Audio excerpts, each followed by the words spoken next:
There it is. Good evening, everybody. Good evening. Welcome. And as always, three times. Welcome to the Literally Anything podcast for the people. Um, so I know usually y'all come here on the Thursday looking for your laughs and your giggles and your goofy shit, and we're gonna give y'all a little bit of that because it's always some crazy shit to talk about.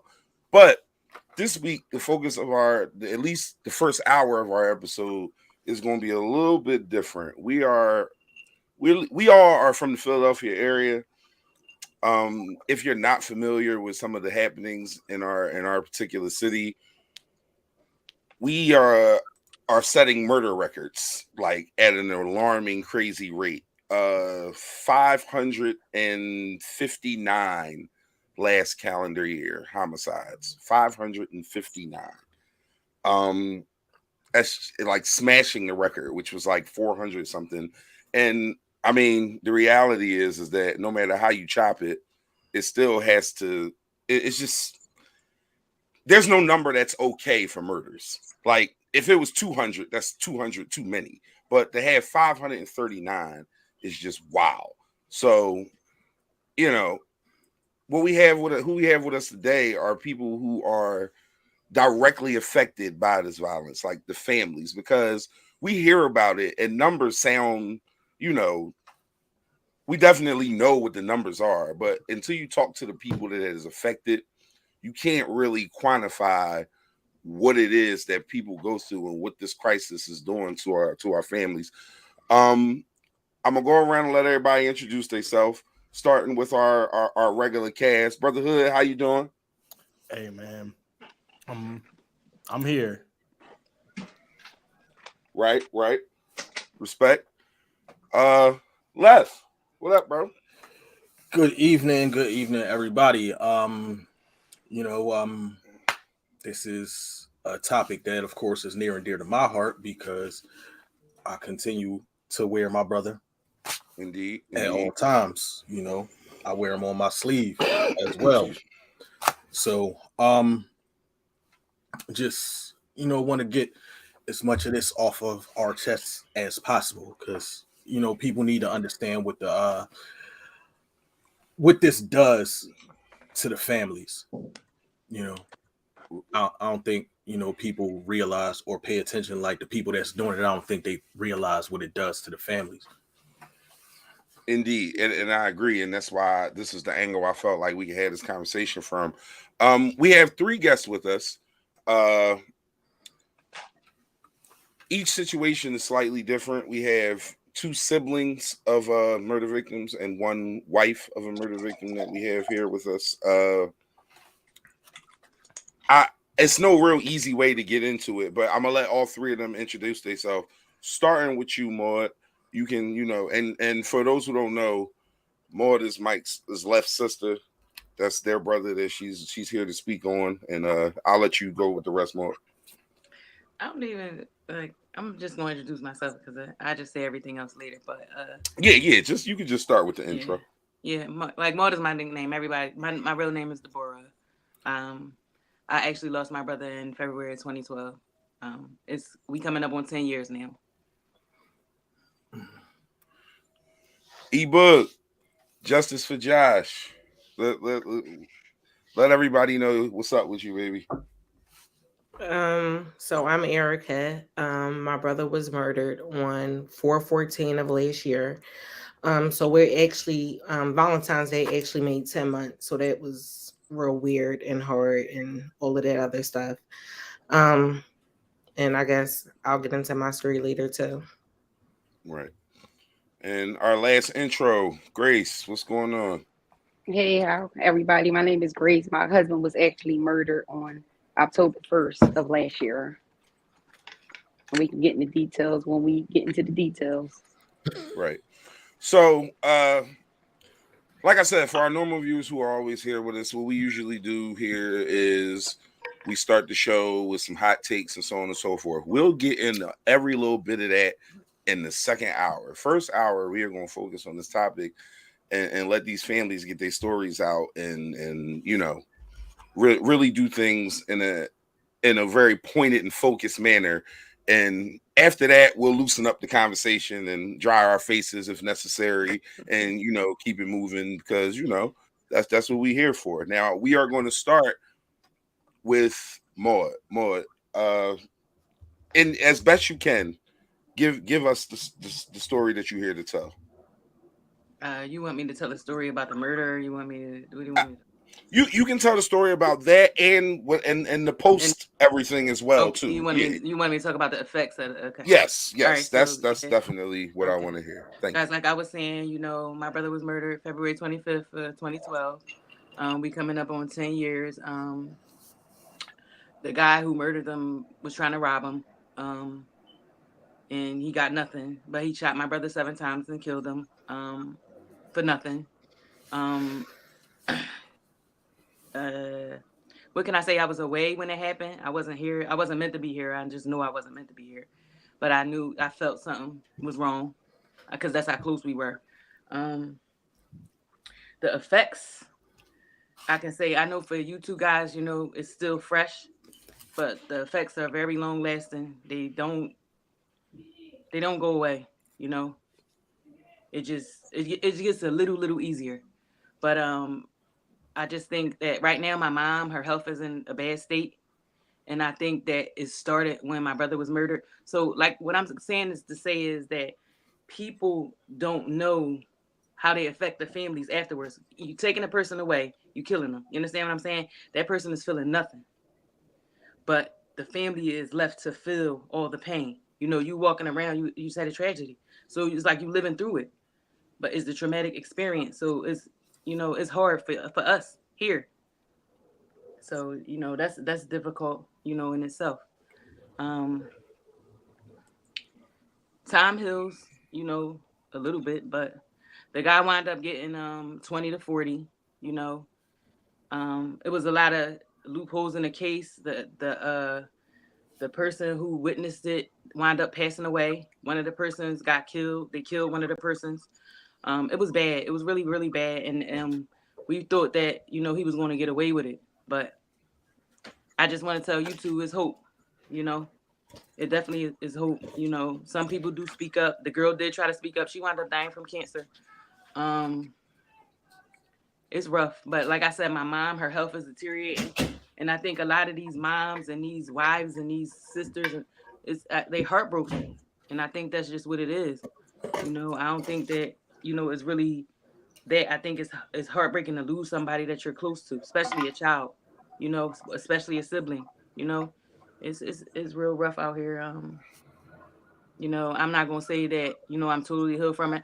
I took counseling for about a year. I went through counseling with Mothers in Charge. So, if you want counseling, it's available. I got the number, it helped me. It definitely helped me. It's a rough road. It's really a rough road. I don't really want to get into details about, his murder and all that other stuff. Whatever you're comfortable with, we want you to speak. Do that because that's a lot. That's a lot. No, but it's very, very heavy. It's very heavy. Left, because that's also your brother. If you want to chime in right here before we. Yeah, it's certain things that for me aren't the same anymore. Before, like, you and I were together that night. I remember. And like, it's All-Star Saturday night. Mm-hmm. Basketball don't really mean, it's not the same no more. The same. Mm-hmm. It's not the same. That was his favorite weekend, So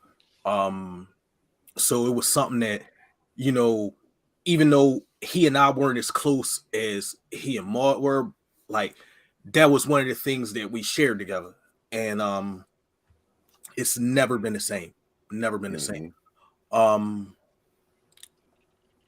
me, I'm just grateful for my village, because if it had not been for my sister, I probably wouldn't be here, because those nights after it happened, I was in the street looking for this guy.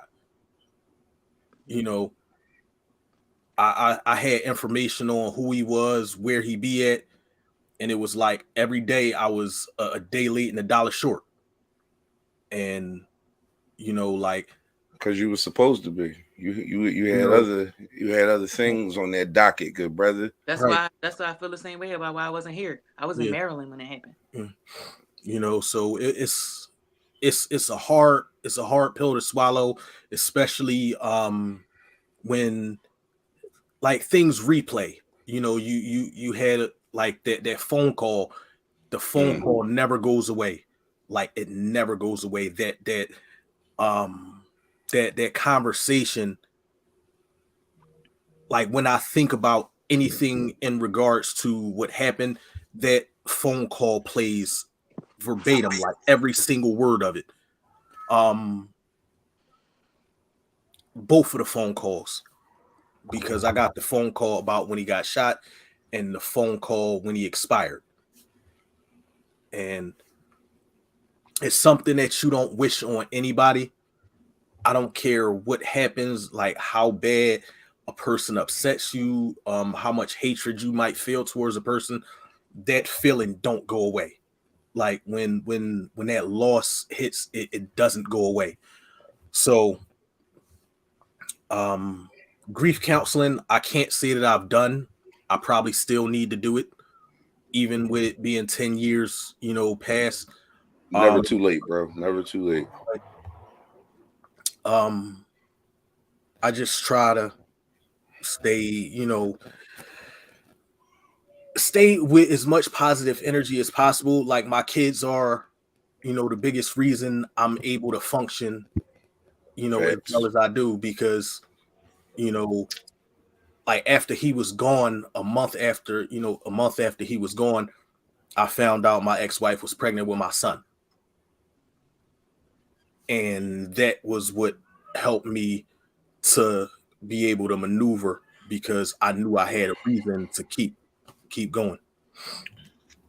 It's always wild how fate will place something in your lap that's comforting. Like not even on some.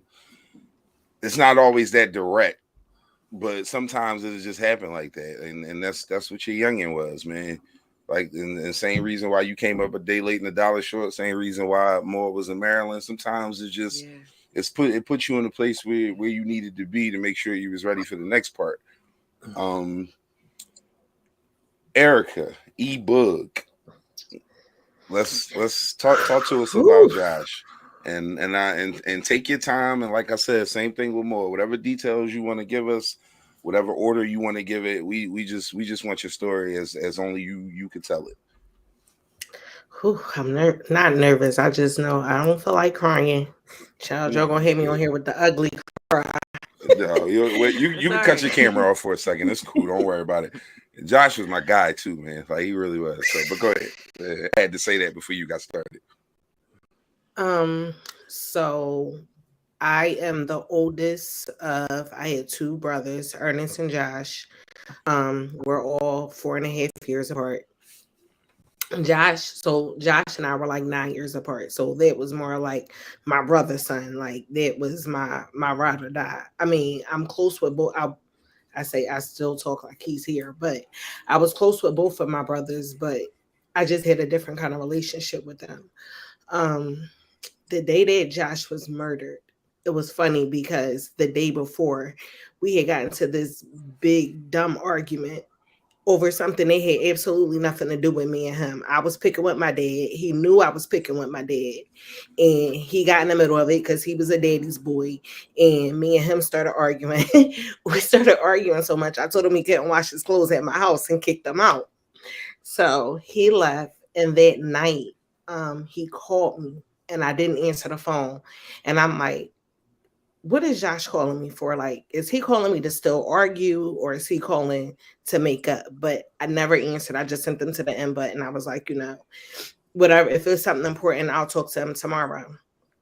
The next day came. I didn't talk to Josh all day. Like I talked to everybody around him. I talked to his girlfriend, baby mom, whatever. And it was funny because I said, "Where your nut ass baby father at?" And she was like, "He laying right here." And I was like, "Oh, all right. Well, I'll talk to you later," because I wanted to be petty and not talk to him. So probably about 3 hours later, she calls me and she's all upset. Like Josh just got shot and Cody got shot. Cody was 6 at the time. He was my nephew. He was in a car with my brother. So Josh got shot, Cody got shot, and their friend got shot. Cody was the one that when they got to the hospital gave all of the information and called and told his mom that he was shot and he was at Presby. We got the Presbyterian. They basically told us that Cody was going to be okay. It's funny because, like Left was saying, when you replay stuff, you already know in your mind. Like, I remember the doctor now saying where Josh was shot at, and I remember him saying one of the bullets grazed his heart. But he's in surgery. I'm thinking in my head, why is he in surgery if a bullet grazed his heart? Like, I already know what the outcome going to be. So we go outside. They tell us that they had Cody in surgery. They came back probably about 2 hours later, told us Josh didn't make it. That was like the craziest day because he was shot in front of the school. And the school didn't have cameras. Like, they said that the pictures from the school was so grainy that it looked like a fuzzy TV. Now, to me, that's mind blowing because at the time I'm working at a school 4 blocks away, and you could see everything with our security camera. I mean, you see up the block, down the block. So for you to tell me that a public school camera is not working, or is it they had an annex directly across the street, the annex cameras wasn't working, the school cameras weren't working, the Rite Aid cameras weren't working because of the looting, the car lot across the street cameras weren't working. So he shot on 53rd and Baltimore, whereas all these cameras should be, but none of the cameras are working. My nephew spent a week in the hospital. That was like the worst thing ever because the first thing he did when he woke up is said, "Where's my dad?" It's the first thing he said. And we got to sit and take him to a room and tell him that his dad didn't make it. At the time, Josh had just had another baby. I think Corby was maybe 6 or 7 months. So he had left like a newborn. And anybody that know Paige and Kevin and Hood know, like, my nephew and Josh was like best friends. Like they both had him at the school. We all worked together, and it would like fuck Hood up because he would like Josh, and Hood was like, "Well, who the hell is Josh?" He like my dad. Like they were really best friends. Like Josh was Josh, but he also knew Josh was his dad. And it's just it's like Maud said, it's so many emotions. Like I don't know what to say, what to do. It's weird. It's like they have no leads, or it's crazy because normally when a shooting happens, everybody knows something. Nobody knows anything. Like, oh, how this happened at 7:00 at night at 53rd in Baltimore. Nobody knows nothing. Nobody saying nothing. Like, come on. This is it. To me, it's more like if you were, I'm not justifying anybody, but if you in the streets, it's like, okay. But even when the news portrayed it, not once did they say that Josh was a city worker. It wasn't until I started writing letters to people. I had to go to meetings, King Ada Johnson. I had to go and I wrote from every legislative on down, and all they did was pass the buck, telling them that if Josh was somebody higher in the city department, he would damn sure have way more recognition than what he did. It's like Y'all didn't acknowledge and say that man worked for the city for 5 years. But I bet you if he'd have did something, if he would have been the shooter, it would have been highlighted city worker did this and that. When Street and Pete family members got shot up, it was all over. When it was Temple and that boy got shot, it was all over. Oh, Temple student, he's this and he's that. You know, it's like they pick and choose the narrative. I don't care what it may have looked like. My brother was an innocent man bringing his son from football practice, and because of his car, he was shot. And then y'all don't ever give him the recognition that he deserves. Forget everything else. This man fought for the city. He was out with an injury and still trying to go to work for y'all. And all y'all can say is sorry for your loss. Why wouldn't he be put in the same kind of category and priority as anybody else that worked for the city because he worked for the sanitation department? That's bullshit. And then We talk about the schools. We get into how are people being shot in front of these schools, kids, people, everybody, and there's never no footage. What are we doing with the money? Like, where is the money going? And it's crazy because I wrote a letter. It's kind of long, so I'm not going to read it. But basically, I wrote a letter saying, what are we doing with the city tax money and the soda tax and all of this stuff? And I promise y'all, not even 2 weeks later, Jim Kinney gets on the news. Now, mind you, I sent him this letter. He never responds. Nobody from the city responds. But you get on here with an attitude talking about this is where the money's going and this is where it's allotted for. Like, you Right. indirectly pissed because somebody's calling you on your shit. Mm-hmm. So And that's, you know, a lot of more of that needs to be done because fuck that. Those people are they living good off of a lot of the shit that's happening on these streets. Like Definitely on the camera note. it's like, come on with that. Yeah, for all you charging people $2, $3, $4 for a 20-ounce soda, and cameras not working outside the schools. Like you said, I work in the school as well, and those cameras we got are amazing, crystal clear. They focus as focused as focus get. So like, I'm not sure what the district is doing. Like, but that's a no-go. That's no good on any level at all. So a couple points that you hit on, E, and I'm gonna just raise before I let Grace tell her story. The narrative is always wild when you know what's really going on. Like when you really are in the know of a person and a situation, and I'm sure Grace will speak to it a little bit later, but just knowing her and knowing what she's going through and hearing some of the things that she's like experienced in this couple of months since this happened, like it's just wow. Like they don't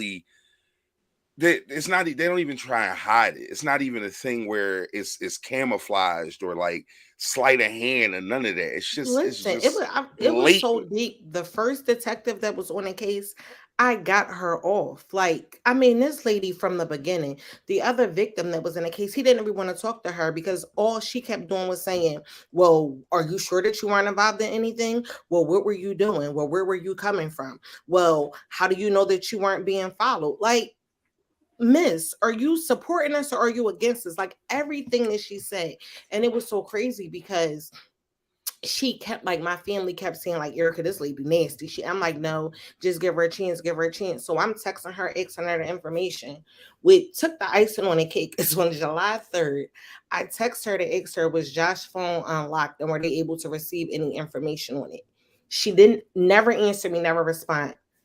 5 minutes later, my mom calls me hysterically crying because Josh's phone had called my mom. So you were sitting there with the phone and you knew that I had the text. So as my mom's crying, telling me this, she texts me and says, hey, Erica, something, the phone won't be working. We won't be able to get the phone unlocked for at least another 6 months. I called her. I said, you's a fucking lie. And I promise you, you do not want me to come down there. I don't care about none of that. You got my mom on this phone crying about a phone, and you had the audacity to let Joshua's phone call my mom? Are you crazy? Of all people, that's wild. I need everybody above you because that ain't going to work. I need every single person above you. Like, if you allow these people to make you just another number, they will. And what you're not going to do, my other brother laugh about it all the time, is I say, you're not just going to kill my brother.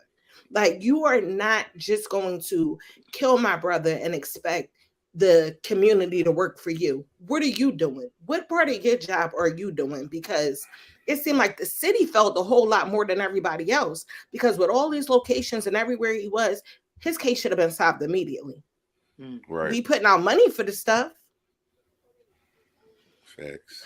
So take a deep breath, E. Take a deep breath. I am. I hear you rising. Grace. That's great. First off, Hey, I want to thank all three of y'all again for being here. I know this is brings emotions up and things of that nature, but it's like I said, it's a discussion that needs to be had. There's some real serious points going on in here that need to be covered. So I appreciate all three of y'all for being here. Grace, why don't you start with your story once again, like the first two times? whatever you're comfortable with, whatever amount of information or detail you want to go into. Okay. Okay. So my husband was murdered at 3:30 in the afternoon, 241 feet from our house. So I don't know like what the situation is. The bar gave him cameras. We had leads and everything. So I've been working hard like with homicide. Like every time I hear something, because like I try to the kids at school I work with, I'm from both sides of the street. So I'm with this education and everything, but I'm also gonna be with this goofy shit because you're not just gonna kill my husband pretty much in front of our house and think you're gonna get away with it. So I'm calling homicide. I'm like, okay, I don't know what's the deal. You're not calling me back. I had to go above the homicide detective's head. I did a protest. I took my peoples down 8th and Race. We knocked on their door. He like, thanks for calling me. I said, no, look outside. I got some people with me because I told him he sent a little beat cop, I'm gonna call him, to the hospital. Now, mind you, when I got to the scene, how I found out my husband was dead, his cousin that got shot with him FaceTimed me from the murder scene and said, hey, Money, Terrence dead, and hung up. So I'm going there looking for him because my thing is if my husband's dead, I can't do nothing at the hospital, but you owe me some answers at the end of the day. So I go looking for the cousin. They say they both shot. Rushed to the hospital. Citizens have already told me they pronounced him dead, which I thought was fucked up. How you gonna pronounce my husband dead before you notified the next again? So I'm like, I told my oldest son, get your brothers and sisters off Scepter. Murder scene is at the corner of the block. So if the kids get off the trolley, the first thing they gonna think is that's where my dad goes when he get off of work. Okay, he was street before he got his shit together. You're not just going to bury what he did now and put the street stuff out there. So just like your situation, I had to put his story out there. I had to brand his legacy. You're not going to write him off. You're going to talk about what he did within his last 10 years, positive for this community because he was a football coach in out Delaware County and out North Philly. So I'm like, you're going to tell me some answers. So they send this detective to the hospital and he's sitting there asking me questions. All the questions he's asking me, he already know the answer to them. Because I'm going to put it out there. Fuck the cousin.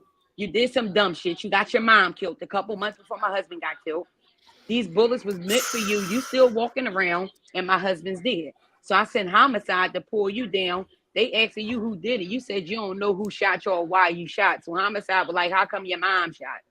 How come your baby mom boyfriend shot? How comes your cousin shot? Everybody shot except you. And you act like you don't know what happened. So now I don't fuck with nobody in his family like that. Don't say nothing to me. Because it's some bullshit. Y'all know who killed my husband. Y'all probably still out here on the streets with these people. But ain't nobody doing nothing about it. So at the end of the day, like, I want answers. I know he know who killed my husband. So they telling me, homicide, like, we got leads. We can't make an arrest because our only witness won't cooperate. So that don't sit well with me. Because at the end of the day, every time I ride home from work, I have to ride past the scene where my husband got killed at. And that's real fucked up for me and my kids. We had 6 kids we raised in that house.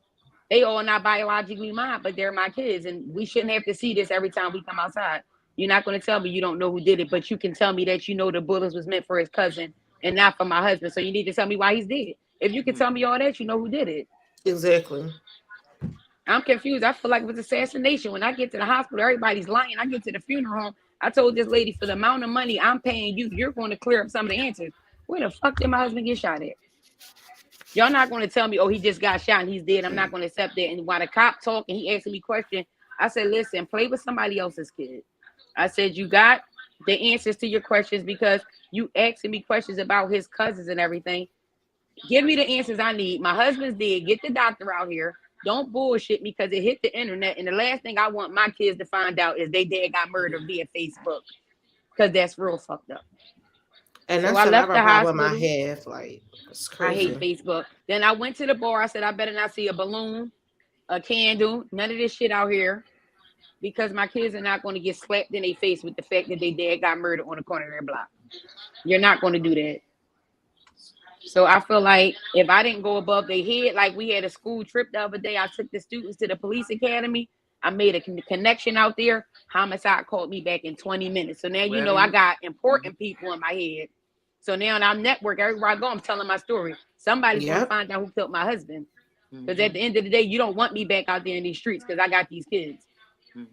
I don't want to be out here because I know who did it because I got a connection in the 12th district. Everything he texted me the other day, I'm still working this homicide whether they want me to or not. I said, thank you. That's all I can ask. If somebody shows respect and act like y'all still working it, because if homicide not, I got 2 other people in your district working these homicides. And then I tried to sympathize with the cop because I grew up with her. And you talk about you trust the system. And I know they're going to find out who killed your son because you work out the 12th district. Absolutely. I want the same respect you get. Exactly. Give Facts. I want the same respect. Don't You pick go Because over that here shit and was talk about I all work over for the the news. best homicide detectives in the year. Listen, you're not going to have my husband 10 years down the line talk about you still don't know who killed them. Yep. Y'all got to the end of the year to make an arrest. Because if I get information, I got to the streets and y'all got more bodies dropping, and that's the last thing that I need. Yeah, It's too many people getting murdered in the city. it is, and you have to. I don't definitely want stay that on top my of it. hand. That's one thing. You have to be persistent. You have to keep calling whoever you need to call. You got to keep calling the detectives. You got to stay on their ass because they're gonna forget because there's so many Listen, murders I and send there's so many once a people that don't month. care. You got to keep calling. Detective, know if he called me, if I call him, he don't answer. I'm coming down there. Mm-hmm. And every time I come down there, I bring more and more people. We protest in the cold. We had little kids from 5-year-olds on up to old people. I even had students from my school. When I picked that word out, because one of the students said, "Won't we protest?" I said, "Don't bullshit me, because I really do it." So everywhere in the city, I don't care where you go, I got 30 neighborhoods I targeted, and I put my husband's picture and his story all over the place. So you're going to read this. This is what he did. This is what he left behind. I don't care what the streets saying, because the streets don't know him. This is his legacy. I put it all over the city. And to that And left point, the posters up there. It's got to be. There's got to be a certain amount of like just.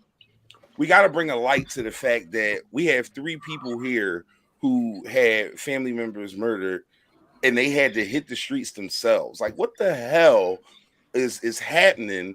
Where the only resort that people feel like they have is to either return that same energy in a place where that's how you lost who you love, or B, get turned into fucking, pick a detective from television and just be out there doing your thing like that, because that shit's not safe neither. Because the reality is that's y'all job for a reason. But the flip side, like all 3 of y'all said, you're not just gonna kill who I love and just be good with it. Like somebody's gonna be held accountable. And that's where that first 24 to 48 hours, I'm not gonna lie, I was in these streets. If somebody told me somebody knew something, I went to their job. They like, the bartenders know this. I went to their job like, yo, you owe me some answers. Because at the end of the day, when my husband went to that bar, he was like their security. If anybody came in that bar and tried to mess with those people, he protected them, because at the end of the day, they were our neighbors and our children played together. So y'all gonna let y'all security? Y'all ain't got security now. Y'all bar off the hook, because the only person that stood up and protected y'all and made sure y'all got in the house and didn't get robbed is going. And the only thing y'all did was send some flowers to his funeral. He went in the mausoleum. What the fuck I'm doing with these flowers? He can't take these flowers in the mausoleum. He's not going in the ground. Then everybody like, how he get, we thought he was from the streets. How he get buried in 6 days? Because we had insurance. We were grown. We were responsible. We had businesses who don't have insurance. That's another thing. I said, anybody insurance, if anybody get buried in 10 to 15 days, it's because we had to have a fish fry to come up with the money. The money was good. And not even playing my husband's funeral. I let the kids do it. I said, I don't care what it costs. Don't look at don't look at prices. Just point and tell the lady that's what you want. I stepped in the hallway. I said, I'll do the death certificate. These kids gonna bury their father. Because at the end of the day, they gonna need to know how to bury me. Because I'm all they got now. Here's the thing though, right? Because I think that part is unspoken too. Like, we got a lot of these bodies dropping for these young people, and then we scrambling with fish fries and all these other things. And listen, no disrespect to that, because none of these deaths are planned. Nobody expected. None of this is foreseen. So we understand that sometimes shit happen. But like Grace said, when you a certain age and you're dealing with a certain thing, these are things you got to be prepared for. And unfortunately, to all of us. Exactly. When you live in a city like so my ours, situation, you got to pay do now, it. You pay later. You still got to pay for the funeral. So you can pay now to pay later. And that's don't think the city gonna help you, because they're gonna give you $6,500, and that doesn't cover no funeral. They don't cover nothing, right? Nothing. They don't cover shit. But you said something, Kevin. You said we out here doing the work ourselves. It's crazy, because to me, I think what pisses me off is that it's all these organizations, right? So when Josh first got killed, I mean, every organization you could think of possible was around. Every organization possible. Josh got buried. I ain't They seen going. nobody. And this is what really fucked me up. And I ain't never gonna put the organization out there. But when we were having Cody Day and having all of the stuff for Cody, and they saw, you know, how we had the cars and all of this stuff coming out for Cody. Oh, DM Fletton. Oh, can we do this? We want to be a part of that. Or you could use our hall for this. You could use our hall for that. Probably about 2 weeks ago, I'm on my way to the range. I see this one of the people that was DMing me. I'm like, hey, aren't you such and such? He like, yeah. I'm like, can I talk to you for a minute or are you busy? Now, in my opinion, somebody that owns an organization would say, yeah, I'm busy right now, or you know, I'm in the middle of something. Maybe we can exchange numbers, this and that. This nigga told me, well, just send me a DM. What? First of all, you're supposed to be for the community. You don't know what I'm going through. You don't know what emotional trauma I'm holding. And for you to be this pillar that's always on TV and talking all of this shit, you see somebody that obviously knows you from your organization and your response to them was to DM you. You don't know what kind of crisis I'm in. But everybody want to help and everybody want to be on the spotlight when stuff is going on. It's not one person around. Maud, you said you was able to receive counseling. When Josh first got murdered, every single place I called for counseling was booked. There was nothing available. Like, how I understand that it's like all of these murders and stuff, but how do you guys want to come up, offer these services? And like I said, it's all these organizations, but all of these organizations is really out for self. Because if we really thought about it, what y'all will be doing is coming together and saying, hey, you got Southwest on lock. All right, boom, we're gonna all come this month and we're gonna do this in your community. And they Next won't be month, so we'll divided. go to North Philly and we'll do this, and then we connect. But when you trying to just take care of North Philly and you trying to take care of West Philly, we still gonna have the same problems because y'all talk about united, but y'all keeping a unity in your city. I mean, in your area. So what are we really doing here? It's politicized. It is. I was at work on Wednesday and I got a call from the victims people. They like, hey, we're still thinking about you. You and your kids still want counseling. I said, yeah, if it's available. If not, let me know. I can get it on my own. Or you're still in our waiting list. You should be on there for about another year. By a year, I've been went crazy. A year. You gonna make my 12-year-old son just wait that- a year it was to just get that counseling? fast He for just me lost his because father. mine was 10 years ago. You understand what I'm saying? Now Exactly. murders have the numbers have grown, so you know it's more, so it's less available. You know what I'm saying? It's What I really told less them is available. you can gotta give look me at the that. number. I don't mind But- paying for it. I don't need But you still, to pay who for wants it. to wait for a year? Yeah, Exactly. no matter what, I whether need you it paying now. or I'm going not. through this now. I need help. I'm now. going on 5 Right. months of my husband's murder, and I still got to wait a whole another year before I can get my children into counseling. So that means they just want you to walk around carrying that. Yeah. No, who wants to carry that? Nobody. Shit's crazy. All right, real quick, I'm gonna get into the comments because y'all getting a lot of love and support in the comments. Just some prayers there. That's from my mama. The wife says 3 of her favorites, so Hey, you know wife. she's Hey, Hey, shouting yeah. all y'all out. Shakira, who has an album dropping and is going to be on my show soon. Shakira, she's sending some love too. For the GLA fam, yeah. Lasimba's in there. Prayers for Miss Cynthia Wright. Nate says a year for counseling. What the fuck? Like, yeah, that's wild. Exactly. That's definitely wild. I said at this point I don't even need it. Just stop calling me. Listen, I mean- Call me That's once how a I month to feel. say the same exact Like, thing. I'll figure it out on my own. Like, that's The how call I feel. is a Like, it's trigger.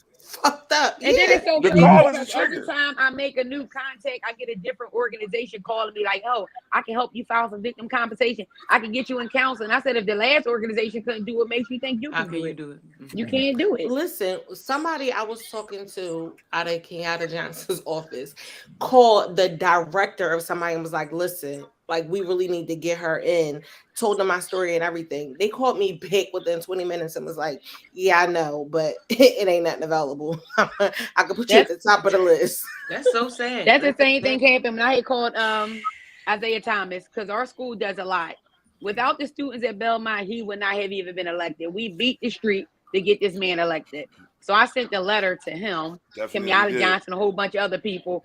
Then his press secretary called me back like, oh, we're sorry for your loss, and we're going to call homicide and tell them we're interested in the case. We like what you're doing for the students at Belmont, but at the other day, your story is not uncommon. I said at the end of the day, my husband got shot because they were shooting at somebody else. If anything, the city owes me. Like I shouldn't even be paying a water bill right now. Y'all supposed to protect and serve. Y'all don't do shit. And then the fucked up part about it is the cop said at the murder scene, like, oh, I was on the cousin detail. I'm not gonna say his name. This nigga gets no airplay from me. Oh, we was following him. We went to get something to eat, and then the shooting started. So what was y'all gonna do if the shooting started when y'all was there? With y'all, why would you tell me you was on his detail? Because you had a feeling that people was going to kill him because of all the fucked up shit he did in the city. The cops always says, cops are the new age slavers. The plantations just look different. Every time something happened, they just and that's right real. here when it happened. Mm-hmm. That's real. Listen, I just got in touch I went to the murder scene. I said, y'all owe me enough respect to where. Yeah, it's on the bottom right there. The third counselor. I said, I'm definitely tired of talking to the middleman. I went right to the murder scene. They said, give us like an hour to clean it up. I said, I ain't going nowhere. Where the fuck am I going? It's a Friday night. I can't plan a funeral till Monday. I want to talk to the lead detective on this case because he's going to need to know that this is the face that's going to be stalking you. He said his name is Stephen Grace. My name Grace. I said, you better not never forget my name. So when I call, you're going to know who it is, and you better connect me to this homicide. I said, because the last thing y'all going to do is just label my husband as a number. He is not no number. I know that's right. So crazy. So you were saying, and this your folks right here, Erica, just kind of, yeah. Cody's working on his third counselor. So they're not even moving at good speed for the kids.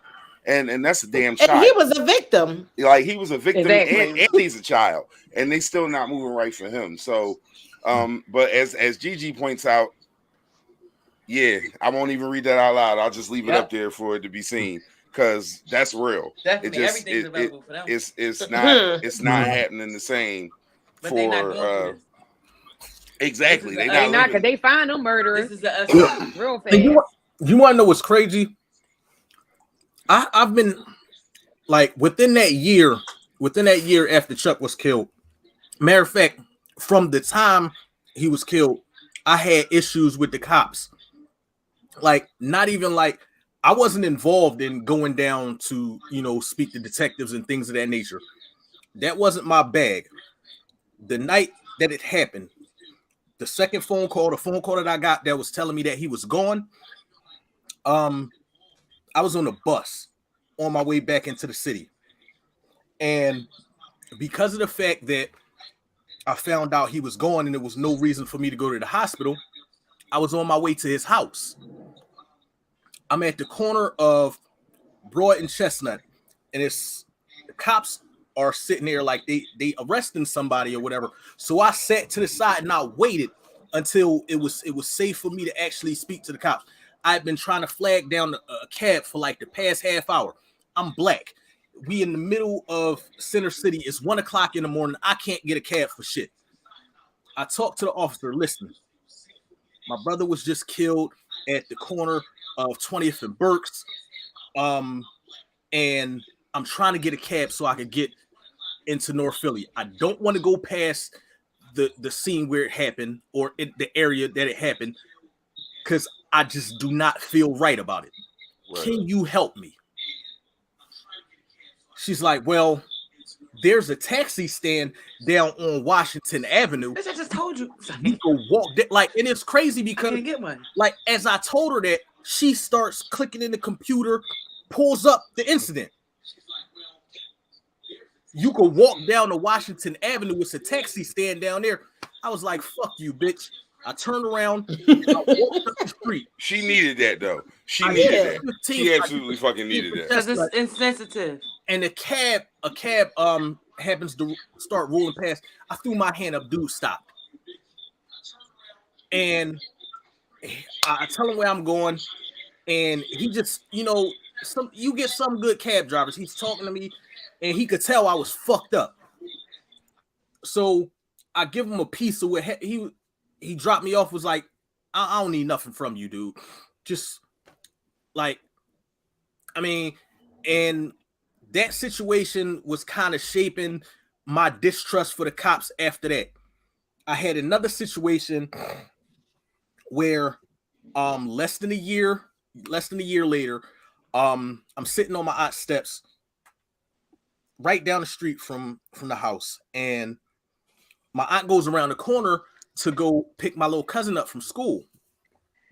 And I saw the cops go past as as she went around the corner, and something told me like, yo, they gonna come around here and fuck with me. I'm licensed to carry. I got my gun on my hip, but I'm not like at this moment. I'm not for it. Like whatever the fuck y'all gonna do, I'm not for it. So they pull up on me, and they start asking me all these questions. It's not even they. It's a black cop. And it always though. I'm trying to remember this dude's name. I'm about to have it for y'all in a second. Boyd and Warnowski. Exactly.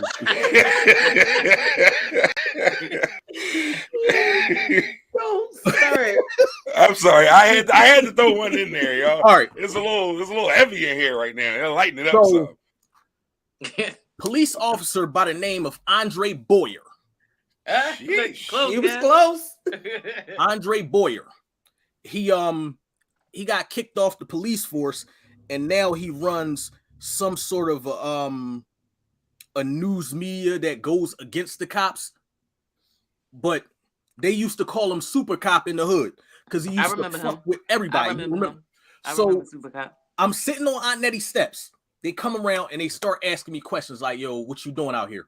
I'm sitting on the fucking steps. What it look like? Well, whose house is this? It's my aunt's house. So I tell her the name. So he like, I need to see some ID. I'm like, you do not need to see no ID.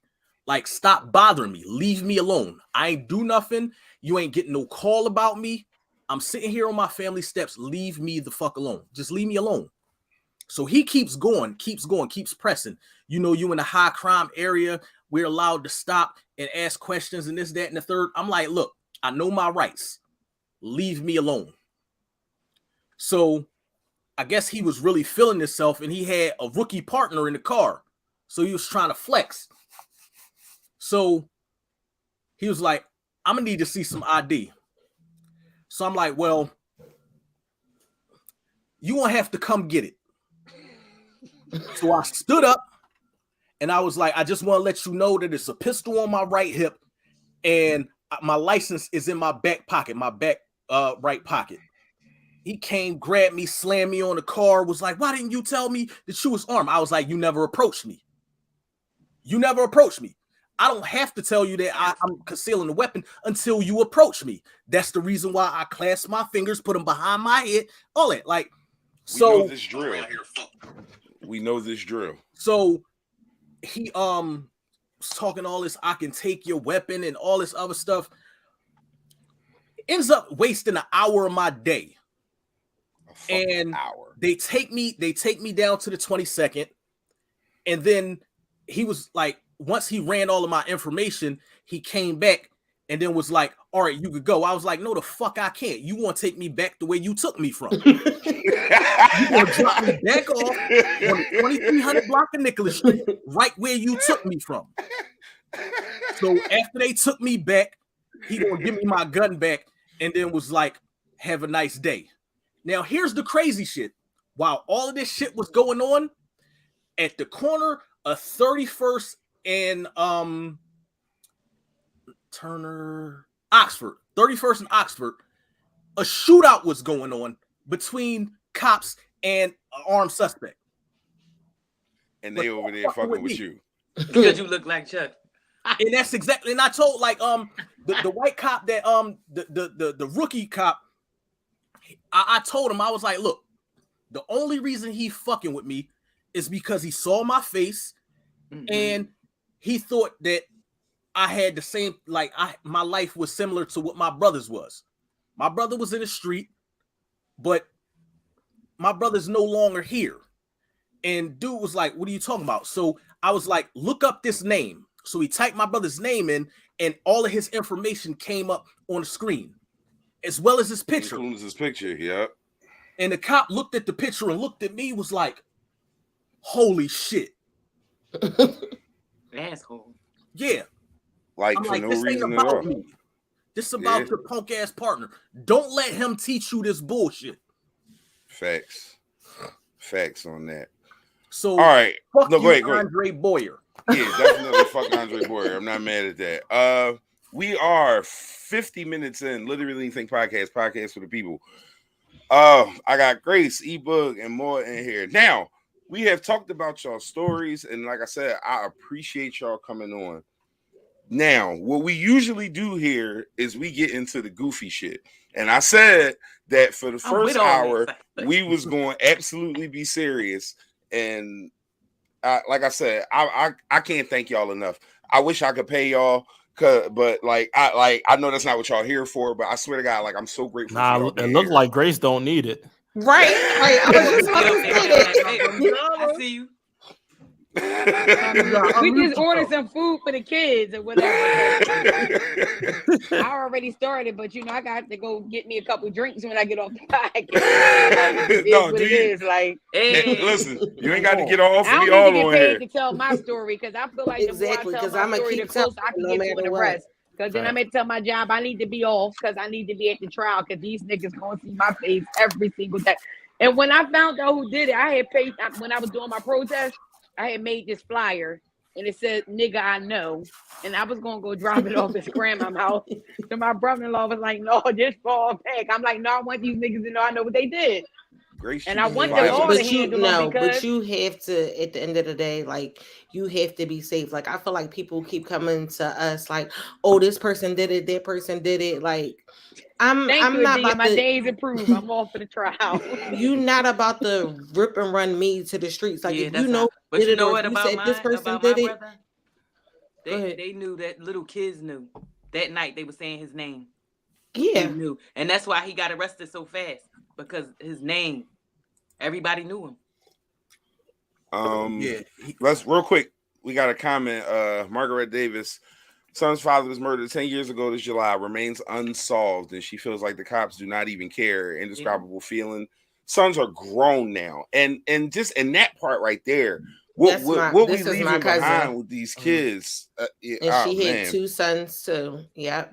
And he was murdered at the corner of his mom's block. So imagine that every time that they went to their grandma's house, they had to know, okay, this was the last place, and it's just crazy. Like it's crazy. Even down to when Josh got murdered, we was just dealing with one of my cousin's closest friends getting murdered. Oh, look at Princess. I love you too, Princess. That's backflips in the BM. That's V-Hood. We call her V-Hood around here. V-Hood. But yeah, it's crazy because you don't even realize, like, with the kids, and it's funny because even speaking on Margaret, her 2 sons, like they are such amazing boys, and you never know what triggers or traumas somebody.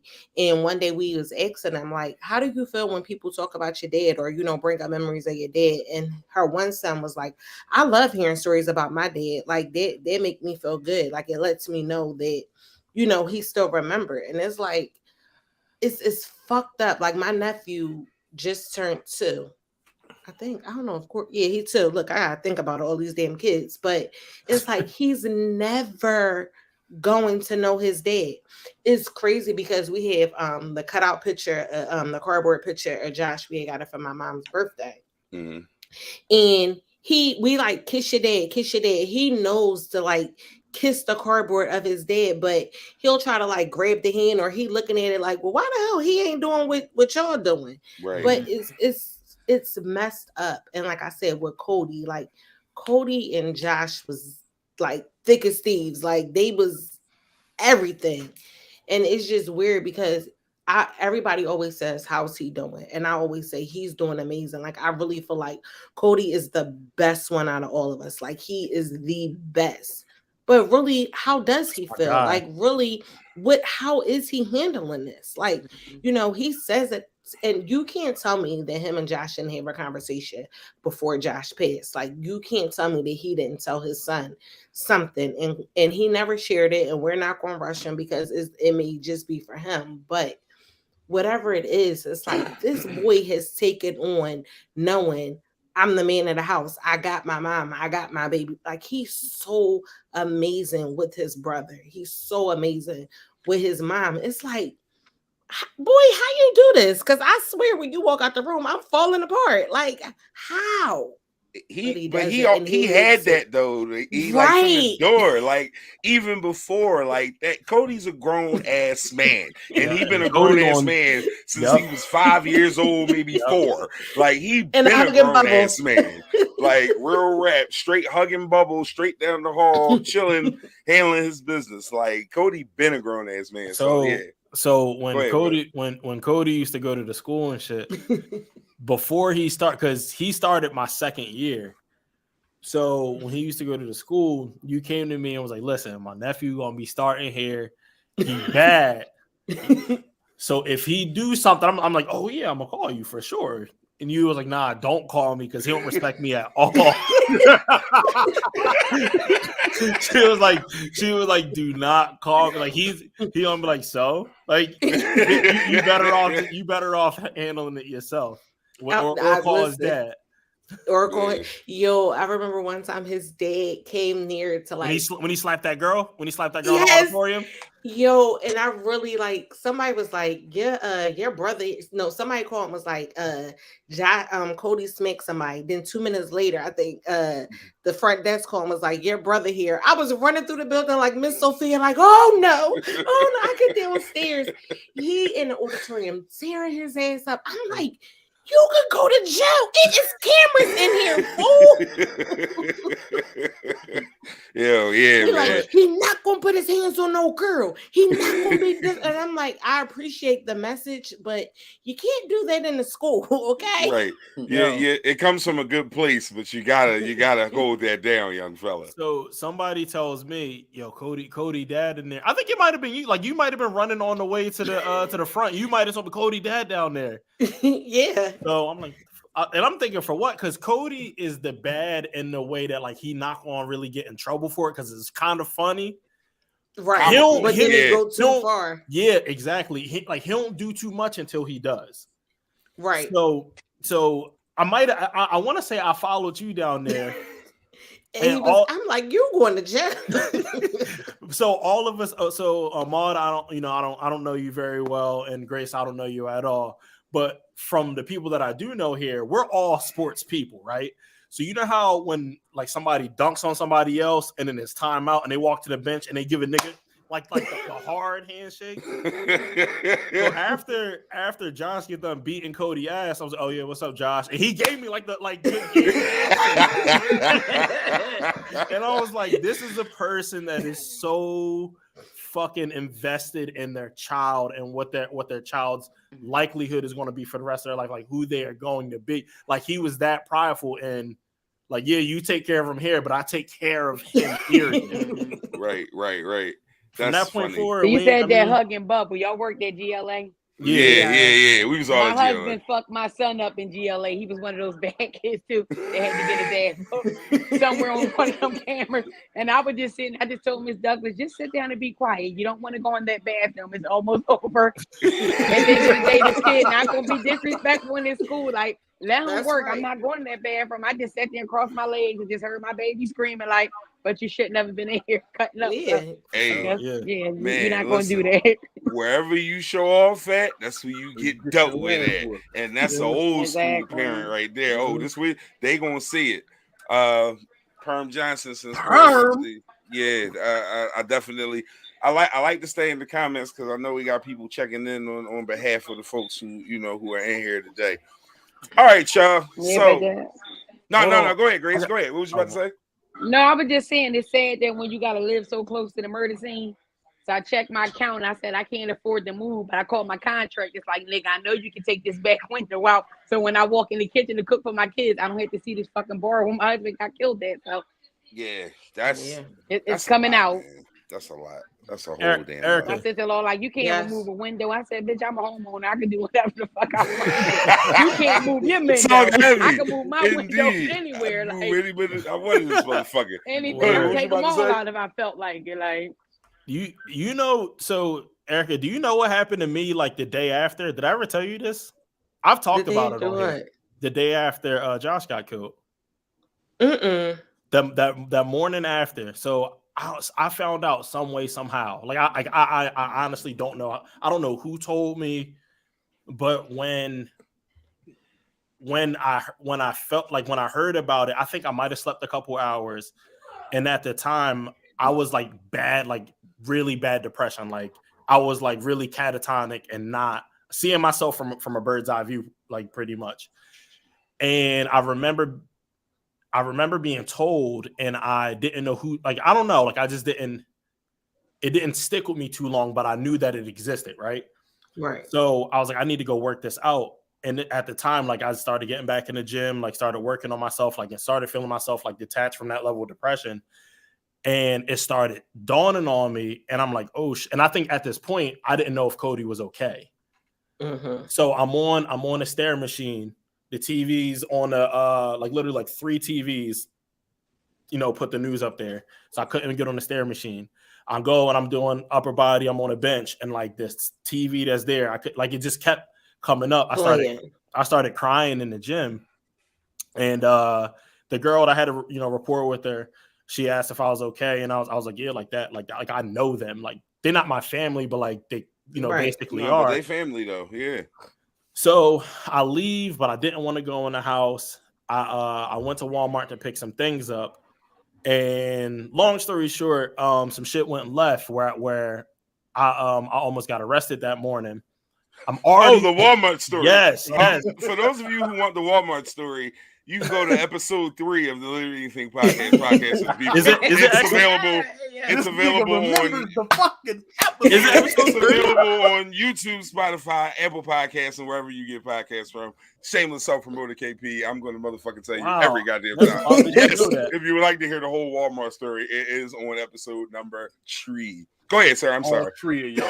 That's crazy. So long story short, white man says some wild shit to me because I'm wearing a mask, and he feels some type of way about clearly black people and people who wear masks in public. And he uses the M word. My thing is this. You have children with you. So I'm going to show your children that this is what happens when you use that type of rapport. What did you do? Lay like fans. All furs. I'm about to go watch episode 3. I can't even get the whole Reconstruction. Listen, like watch them all. Watch them all. Don't stop at 3. 1 through 33. This no, is 34 listen, tonight. Watch all the motherfuckers. I definitely. So I'm not a podcast like type person because I think like my ADHD doesn't allow me to. But I definitely come on and like check out bits and pieces. And y'all too. I don't know left like too well. He seems to be more calm, but I already know that y'all two are assholes. So, but now heard the big sister? Hear left go on his rant about the job. The lady fucking with him at the job. It was a lady, right? That was messing with you at the job. No, that was a man. Oh, it was a man. I thought it was a lady at the job, but I was like, okay. You're definitely a little wild bunch. Listen, I put on the Instagram post the other day. I got the hardest job any podcast host in the whole like these two motherfuckers here. I just go watch last week's episode. I'm not gonna rehash what it. Make you want to do this with DeJoy anyway. Well, here's the thing. Honestly, I already knew that the energy would be high level, which is kind of what I wanted, especially with us, like, you know what I mean, going live every week. The energy gotta be different, and these two brothers never, ever disappoint me. I appreciate the hell out of both of them for being here with me. I was dying when you talk about him. I wanted to like say something so bad, but I was listening to the actual podcast when you was talking about him doing the backflips. I'm like, I still have a video from the talent show when you were doing the backflips when you was Fresh Prince of Bel-Air. Like, oh yeah, I remember that. Thank you. This is another one of my cousins. She lost her sibling to gun violence too a year before. Yeah, I think it was a year before Josh. It was another one. I'm like, this. So many, ridiculous. You don't even get time to heal from one trauma. And like me and Sharia talk a lot more, and it's crazy because you know how you always closer with one side, like, so of course I'm closer with my mom's side of the family, but Sharia has been like so awesome, and it's weird that you connect with somebody through death. So because she lost her sibling, like she's the person that's always checking on me, like she's the one that understands. Like I'll be like, yeah, I'm going, and then it's time to go. I'm like, I can't, my anxiety is like too much. And she's the one that really understands what I'm going through. Like, I feel like she never takes offense because she like, cousin, I'm struggling today too. Like, it's days that I'm literally like, okay, I went outside yesterday. I'm not going outside today. Like, it's too much for me. You got to gather your strength in spurts. For those, that anxiety will do it. Yeah. It definitely will do it. I'm checking a rear view mirror every 30 seconds. Listen, I got grazed by a bullet before. Right here. Oh Lord. Sitting on the Oh step my talking God. to Listen, somebody. I You stay on imagine the my block God. before I trying to park go because I outside don't after even know that. if the killer's still in the scene My on the block. anxiety Like I kills just me all the time. All the time. It So- was a while before I got back out to be able to hear sirens, see lights, everything. That doctor told me a couple more inches I wouldn't be here in the head. that's So, yeah. fucking crazy. Damn. So for It's those too of much you who going watch on. the show regularly, and Karen is one of our regulars, day one, episode 1. D Hood always fighting. That's all you need to hear. Like D Hood is always fighting. Anthony Mason. He like Anthony Mason. Peace and love, Miss Reed. If that's the Tracy Reed, I think it is. Shout out to you, Miss Reed. That's our Tracy. Indeed. all That's right. I for you. appreciate y'all having me. Who's Hey, I got who's this. listen, goddamn Grace, hold on. go ahead, do your thing, Grace. Cause I We gotta appreciate work you in the hanging with us. morning. So do I, but I'm gonna keep rock doing this. out. But you do your thing. Invite me back anytime. This was fun. All right, It was have a fun. great I night, Grace. We Sincerely appreciate sorry you. for everybody lost, and I will keep Sorry you on for my your prayers. loss as well. All right. Thank you. Indeed. Thank you. Grace. Yo, put that comment back up. Which one? That last one. They had This a one? guy. No, the one after. It was that. something about ebook. Oh, hold up. Oh, yeah, miss you, but Who the fuck, bro? Buttons why? Baby 23. Why are you? Oh, I guys- know who that is. Who's? Oh, that's Maloney, bro. Maloney, please change your name from this 2003 AIM. The AOL Instant Messenger, goddamn. Yo. Oh Ain't man. no fucking yo. Like every time that pops up, you remember like you could put ringtones on it. You rock my world, you know you Oh, did. God, that was your ringtone. And then that was it. And then like it would just cut off right there. Oh, I got a new message. V Hood said you gotta stop fighting now. I haven't. I'm for real. I don't think I've been in a fight since me and her been together. Since Bob. I was about to fuck Bob up. That was another very funny story. Bob was a funny ass story, yo. Bro. Yeah, Definitely. I for sure was about to fuck Bob up. Yeah, no, Bob almost got it. For those who don't know, D Hood's rich. I just want to put that out there. No, I'm not. He's not rich. He's wealthy. Wealthy. I'm He sorry. is. Yo, matter of fact, so I started buying what is it, stock, and I was like, I need to call Hood to make sure I'm doing this shit right. Yeah, you call wealthy people when you want to talk about wealthy shit. That's what you one do. day he was running down his business to me. I was like, so why you work here? Like, what's wrong with you? What are you doing? Yo, Rich nigga. y'all gonna put a fucking target on my back. Listen, bro. Nobody know where you live. Listen, this man knows MMA. He knows I know where you live, but I'm your friend. He stays strapped. Yeah, exactly. Nah, hold on. But why Erica called me one day and she was like, "Nigga, I could have just blew your head off right now."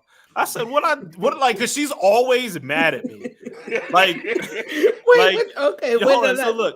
So look, her love for me is like your little brother, and it's like, boy, I'm glad you're here, but if you didn't exist, I'd be cool too. Like that's how she like. I literally breathe, and then she's just like, ugh. Like she hates me so much. See, now we getting the Hood telethon going on, bro. We gonna get you stock tips. Yeah, we gonna get you. Well, wait, why I was about to knock you out? What you do? No, hold on, but the thing is, nothing. You was like, yeah, I just saw you lacking. Like, you was at the light, and you wasn't paying me no mind because you was on your phone. And I was like, about right. And then I was like, damn, I think I lost it. That sounds about right. No, the one thing that I miss about Kevin, what was your favorite line to me? Fix your face. I'm about to say, other than it's either fix your face or go calm down. Those are like the two things I used to say to Erica the most because she don't play that shit. Cuss a kid out, go fuck who kid it is on site. That's how we get down. On site. All right, we an hour and 10 in. We're about to get into some goofy shit, and I'm gonna just say a name, and I'm gonna just let y'all go around the bend and give me some thoughts real quick. Kanye. crazy.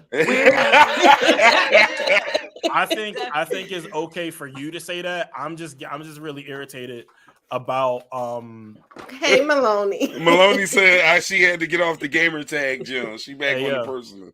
Maloney, hey, Sharia, don't do that. Don't do that. Don't do that. Trust me, check out episodes 1 through 33. I sip every week. It's just what I do when I'm here. No, what was you saying, bro? I don't even remember for real. But did y'all watch the Kanye documentary on Netflix? Oh no, I have not watched it yet. It's so good. And they said on the beginning, they was like, y'all think that Kanye's changed. Kanye is the exact same person that he's always been. And so far from this documentary, Kanye's the exact same person that he's always been. Like, he's crazy. But he's definitely entertaining. I find it hilarious that he's picking with Kim Kardashian, right? Like, I think this shit is so funny that he's picking with her like that. He's trolling the hell out of her right now. And like, this is like because they always mess up black men and have them all crazy, and now one has them shook. Like, Lamar Odom blew coke in his dick and almost OD'd. Listen, I was about to say, Lamar Odom went to like full blown coke and crack. Like, Lamar Odom was gonna get Chloe back. I don't want no part of Kardashian cooch. If that's what it do now. Hold on. I'll go swimmer in the Jenner. Don't. Hey, facts right here. Get it too. I mean, look where Ben Simmons is. So I'm about to block you on your own show.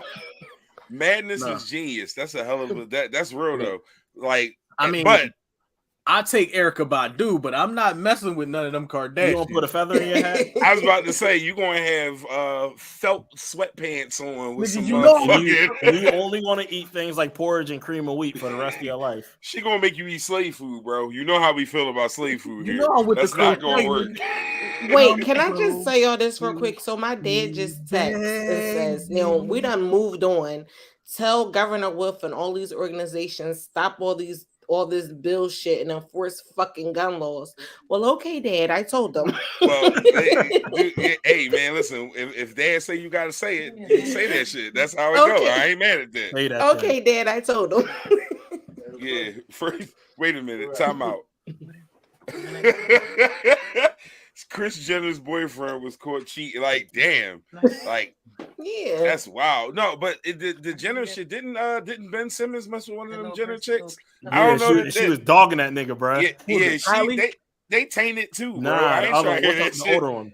I don't know which one it was. I know they're all tainted. Kendall. Yeah. It is. Kendall was fucking everybody though. She's the least tainted though. I feel like she kind of but she was fucking everybody.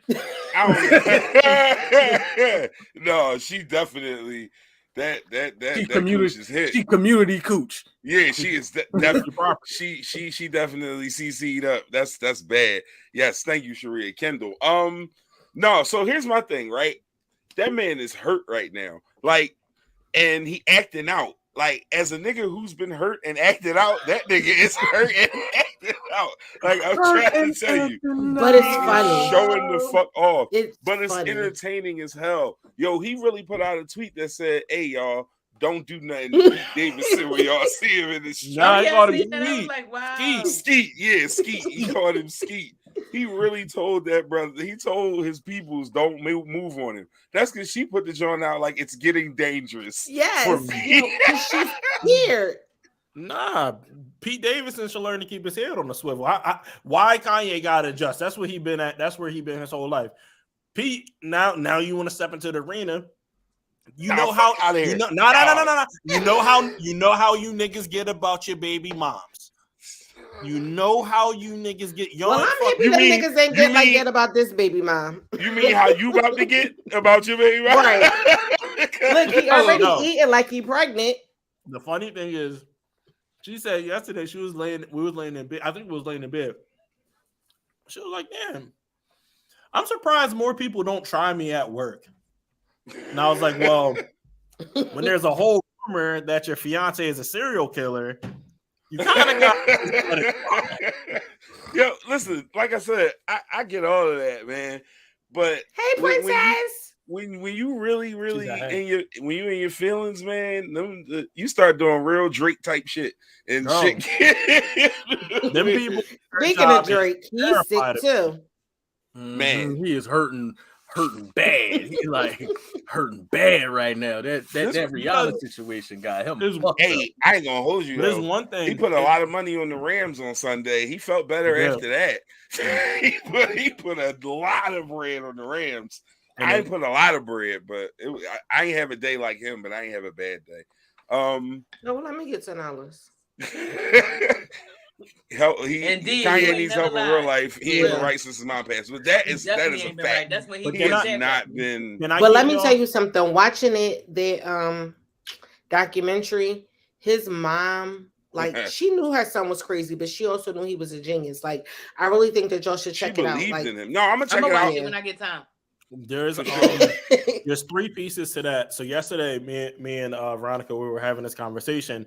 So she is on the side of if any regular dude did this to any regular chick, this shit would it would be a real life situation. But it's only funny because it's Kanye and Kim Kardashian. Like, don't nobody care about Kim Kardashian, and Kanye gonna do what the fuck he feel like it anyway. Mm-hmm. Okay, valid. But I look at it like this: you have a chick, I don't know her, but perceivably, all she's ever needed was her mom. Even before her dad passed, her mom was already with Bruce, and she wasn't in the house like that anyway. Right. Your dad passes, and you're at a relative young age. Your mom is still the one that's figuring shit out for you, right? Right. So you grow to want to be a motherly thing. So you can only see things through your own 2 eyes. Meaning, maybe for her, my kids desire all the same thing, that my kids love my mom, love their mom. Kanye grew up without his dad. His mom chose her career over his dad, who didn't really want to contribute much in life. And he's always yearned for his dad. So for him, getting his kids back and getting his family back together is because he knows what it feels like to only want and love and desire, just want to be with your dad for 2 seconds. Whereas her perspective is, I only ever needed my mom, so my kids only ever need. Exactly. Right. And you know what? That speaks to a bigger problem, though. And Neo just checked in and kind of said the same thing. That speaks to a bigger problem, not just with them, but just in general with the way we co-parent when things don't work out. In that a lot of the times you apply your personal situation to how you want to parent, the way you were raised and with the values you were raised with. And I know I kind of went through that when I got married, like with my oldest, and she's, his mom, and she's like, well, we ain't do all I had was my mom. My dad passed, and my mom never moved on to, another man. And it was just us from that point on. And whereas me, my mom and my dad, I don't remember my mom and my dad being together. They were broke up by the time I was old enough to remember it. So my dad had moved on and married. And, I didn't, only at the beginning did I ever call my stepmom. That's just my mom. Like, so right. I was raised in a thing where it's like the motherfuckers that take care of you is your parents. Like, and right. If you got more than one mom, then you blessed. And that's just what it is. Whereas she came from like, well, I'm the mom and everybody else is just whoever they is. And I'm like, listen, that ain't how I was raised. She like, listen, that ain't how I was raised. And we clashed on that shit at first. But, it's the thing where you grow to the point where you understand whatever's best for the child. And then you work that shit out. But you definitely, when shit don't work out, you try and apply the values, and that's some real shit. And a lot of what's going on now between the two of them, I think is exactly what Hood just pointed out. Like that's an absolute real thing, man. Oh, hold up. Wait a minute. My analytical at times. Wait a minute. My OG on here, man. That we got the OG of motherfucking OGs going in. Yeah, don't curse, bro. Appreciate you, bro. I don't work for them no more, but hey, man, listen, that brother is grown as hell. We appreciate you checking in, good brother. We definitely do. That man. I'm such a punk. I'm about to cry. Don't worry about it. Listen, let me tell you something. I really had the opportunity to work with some great people at their place. I don't even give them credit because some people I'm a catch and I'm a rag tag that ass. But oh shit, Some people there was some Peace, great girl, people. Let me peace. tell you something. These men that I work with, and that one right there, between Choice and Paige, I really felt like I grew on learning how to deal with men because they learned how to deal with me. Like they both, Erica, calm down. Erica, bring it down. You know, like they really taught me how to just be like, it's okay. There's men that's here that's going to protect you. We got you. You ain't got to do all the rah-rah and run up on the kids unless you want to, but we got you. So, hey, man, listen, I grew a lot in that place as far as just like professionally, I definitely personally. grew a lot. I think we all took very good care of each other. I still say to this day, it's my favorite group of people that I've ever worked with. It's not even close. Yeah, no, that brother gave me I wasn't one of the favorite people that you had worked with, dog. Like I said group. I said group. Like we had a close knit situation when we had worked at the park, bro. Like I'm feeling some. Can I finish making my point about like I was saying, the brother Choice like helped me professionally in a way. Like I definitely came up in a different era of school discipline. Like it was rip and run, and if you pop off, you get put down. And that was kind of where I was at when I got there. That's where I was at. really guided me through the process of understanding that sometimes staying calm is the best goddamn weapon. Like, because I've seen that brother disarm ridiculously outrageous people and young men and young women in situations where just by being calm. So shout out to that brother, and we definitely appreciate your support, sir. Wait, can I just tell y'all who I'm friends with now? 4 years KP, ago, right? PK. Oh yeah, that's my guy. Yeah, PK. We're friends now. Like we are friends. That is my friend. But on some real shit, you are hungry hood. How many times did I tell you though that if he wasn't your boss, you would get along with him? I said that. I know. Like how many times did I tell you that I was going to beat him up? Once I knew how to compartmentalize him as a friend, like once I knew like what pocket to put him in, man was good. That's my guy. I was really going to beat him up. Like I was really going to fight him. Hood over there eating no wings and look like co-parent with butthurt. Oh my God, put that on a t-shirt. You can't co-parent with butthurt. Like that's real rap. If you angry, that's where one still got feelings. Look at you. Y'all petty. Y'all petty together. That's really your sister. You see this petty shit she just put up here and left? That's y'all really related. Like she worked with me first. Yes, you worked with me first before any of this. But shit, I worked across the hall. I was right across the hall. We got to do an episode, and the title got to be "Why We Keep Fucking Our Coworkers." Well, I wouldn't be in that category. It would only be me and you though, bro. We would that episode, just so you know. Well, no, I'm lying. Y'all fucking and wifing. I was just fucking. Not I don't know if my mom's still watching. All right, I can't say all of this stuff because I don't know if my mom's still watching. I'm sorry. Look, he man. I'm fucking with Mike. Is not a super hoe, y'all. I was just playing. Left's not a super hoe. He a regular hoe. Not super. He a regular guy. Okay. Left is a super gremlin. I'm not starting with y'all too. Hey yo, so listen, right? I have I got this idea for an episode that I'm gonna do, and I'm probably gonna invite the two of y'all back. And more, you commented on it, right? So the DM joint. My DM don't pop, so I can't going be to on have an Adventures in the DMs episode. That is what the episode. I can tell you already. That's what I'm gonna name it. I got like 4 people who volunteered to give me screenshots. I'll watch that one because my DM do not pop. Listen, so here's the thing, right? And I want to say this because a lot of people responded like, no, I don't have anything that you're looking for. First off, you're lying. Second off, let's start at you're lying. Number 2, I don't need it to be yesterday's DM. If you didn't erase that shit and this I want to hear it. I don't give a fuck if this was 06. I need to understand. And it's not because I'm on some clownish. Well, no, I'm lying. I'm clowning because niggas be wilding. Like I see the shit niggas say in the comments. Like really wilding. I can only imagine, and literally, this is what made me go because I was on a post, right? Somebody I went to school with. Girl puts up a couple pictures, you know, she's still in I good want shape. Nice Hood to turn pictures. his camera off while he eating. These unprofessional niggas eat every week on here. They don't give a fuck about the fact that I'm trying to Yeah, at put least on Look at Mike a Page. quality You learn by production. watching you. Like they don't give a fuck. Anyway, but so she puts up a couple pictures. Dude comments, "You look beautiful." She says, "Thank you." Then he says some other shit. She don't respond. Then he says something else. She don't respond. Then he said another comment. She don't respond. And in my mind, I want to comment like, "Bruh, it's done." Like she said, "Thank you," and that "thank you" is all you're Yeah, getting. that's tonight. it. But Cross the street, my nigga. Cross the yeah, street. exactly. Let that shit go. But if niggas are that persistent in the comments for Earth to see, like for anybody who They pop don't on even her care. shit to see, what are you saying in them private DMs? I need Yeah. to Look. understand Yo, what's check up with this this. out.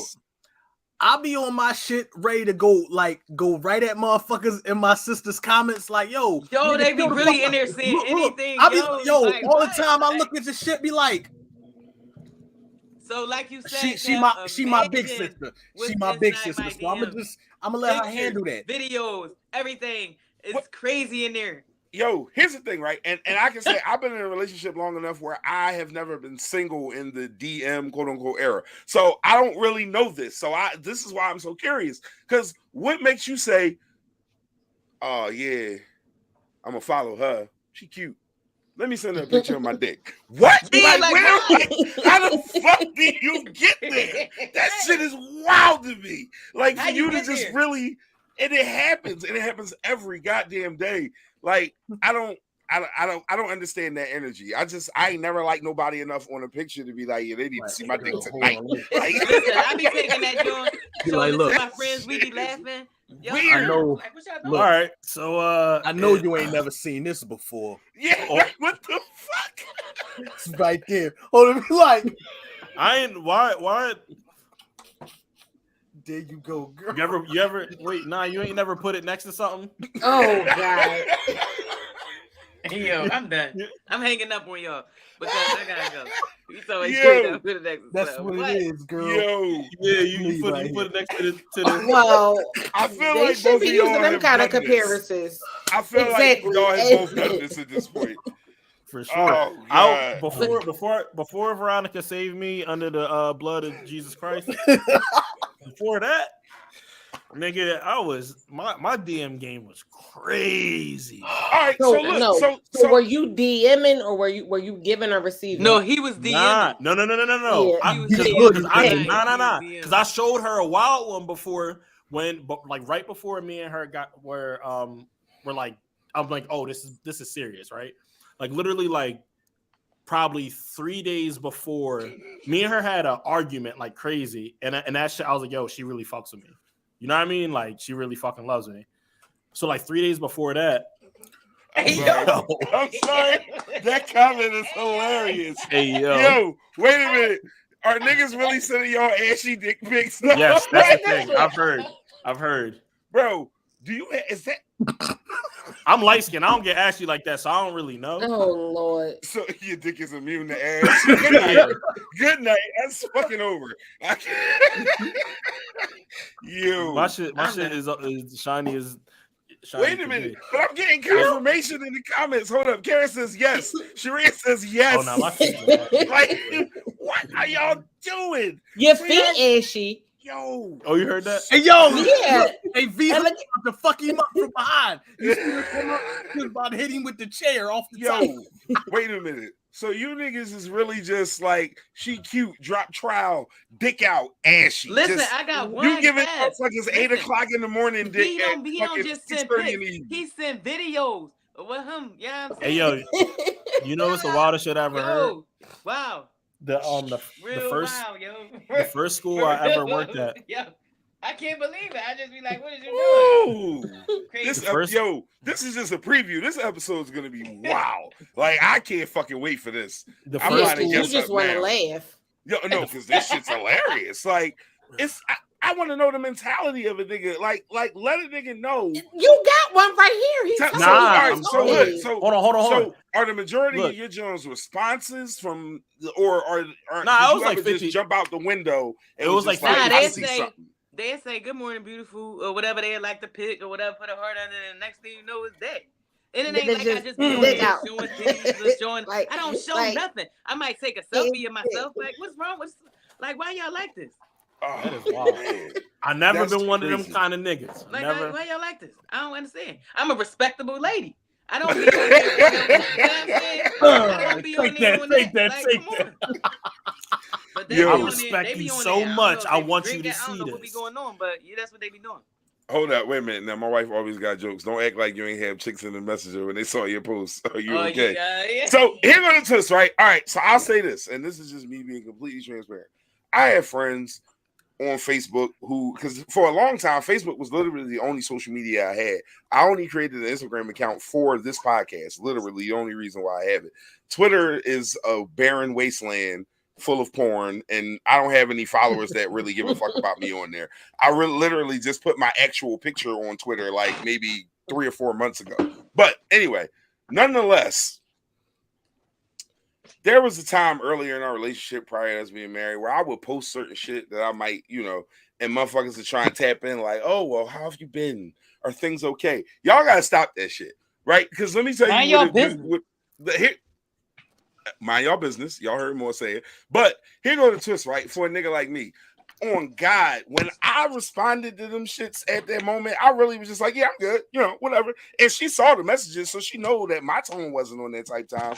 But I'm dumb when it comes to shit like that because I don't be thinking nobody want my dumb ass. So therefore, motherfuckers is steady giving me the juice, and I'm steady like, yeah, my mom's doing great, whatever. Like, and these bitches is really trying to get some traction with it, and I can't do nothing about it. And she like, you can't tell. I'm like, yeah, I'm ignorant. Sorry. Been out the game for a minute. I don't want this bitch. So why would I think she wants me? And that's just where I was at with it. Now, some growth has made me understand that bitches were shooting they shot in the lowest of keys. But you know what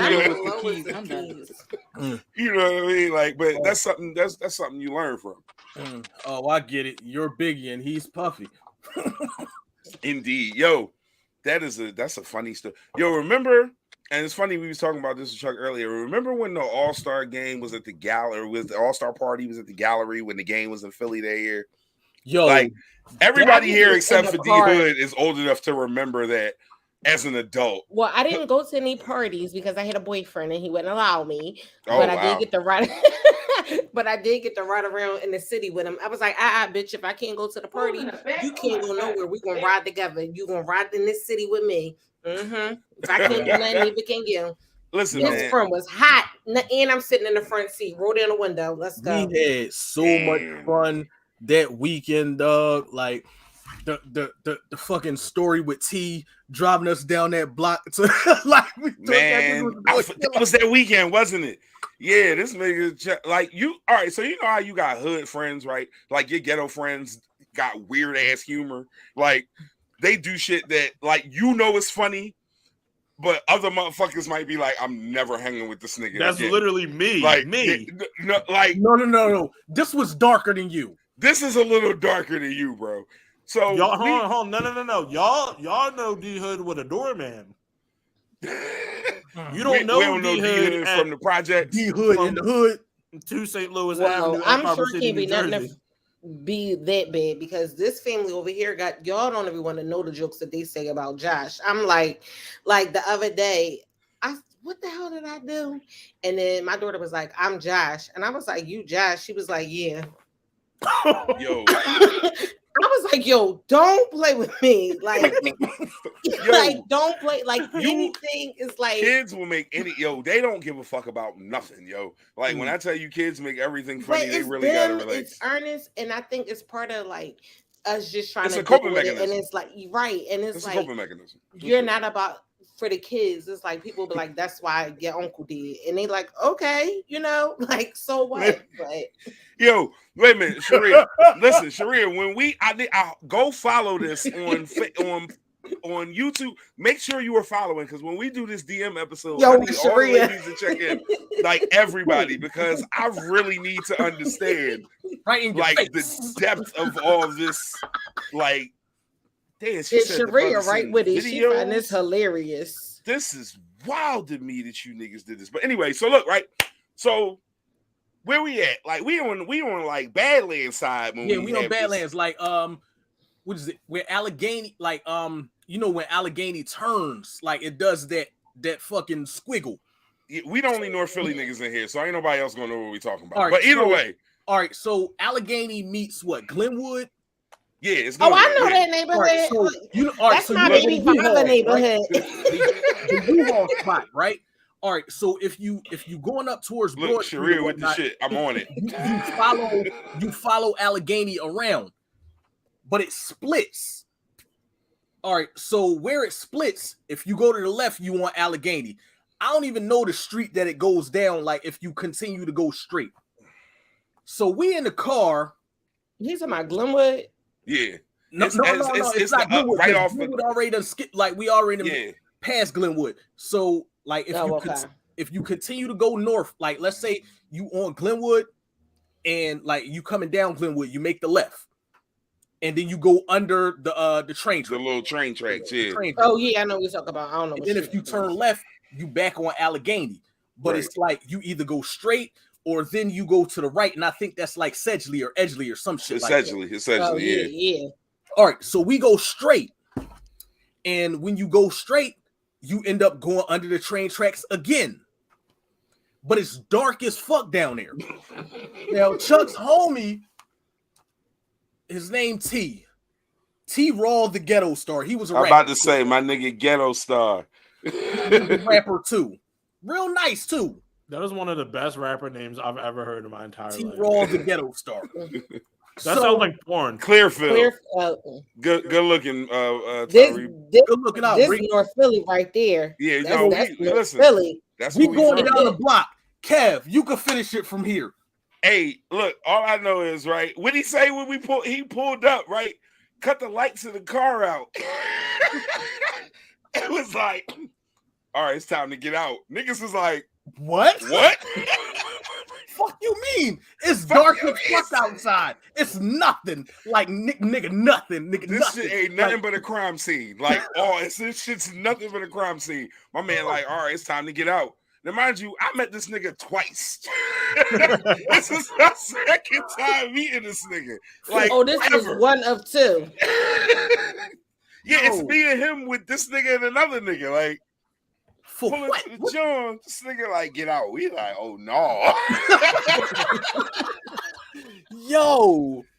And this nigga just busts out laughing like, I scared the shit out you. Like, why does taking me to a murder scene count as humor for you? Like, North Philly niggas got different humor. We really find all the wrong shit funny. Like, he took us here and this shit made his night. He laughed at us for the rest of the fucking night. Like, it was ridiculous, man.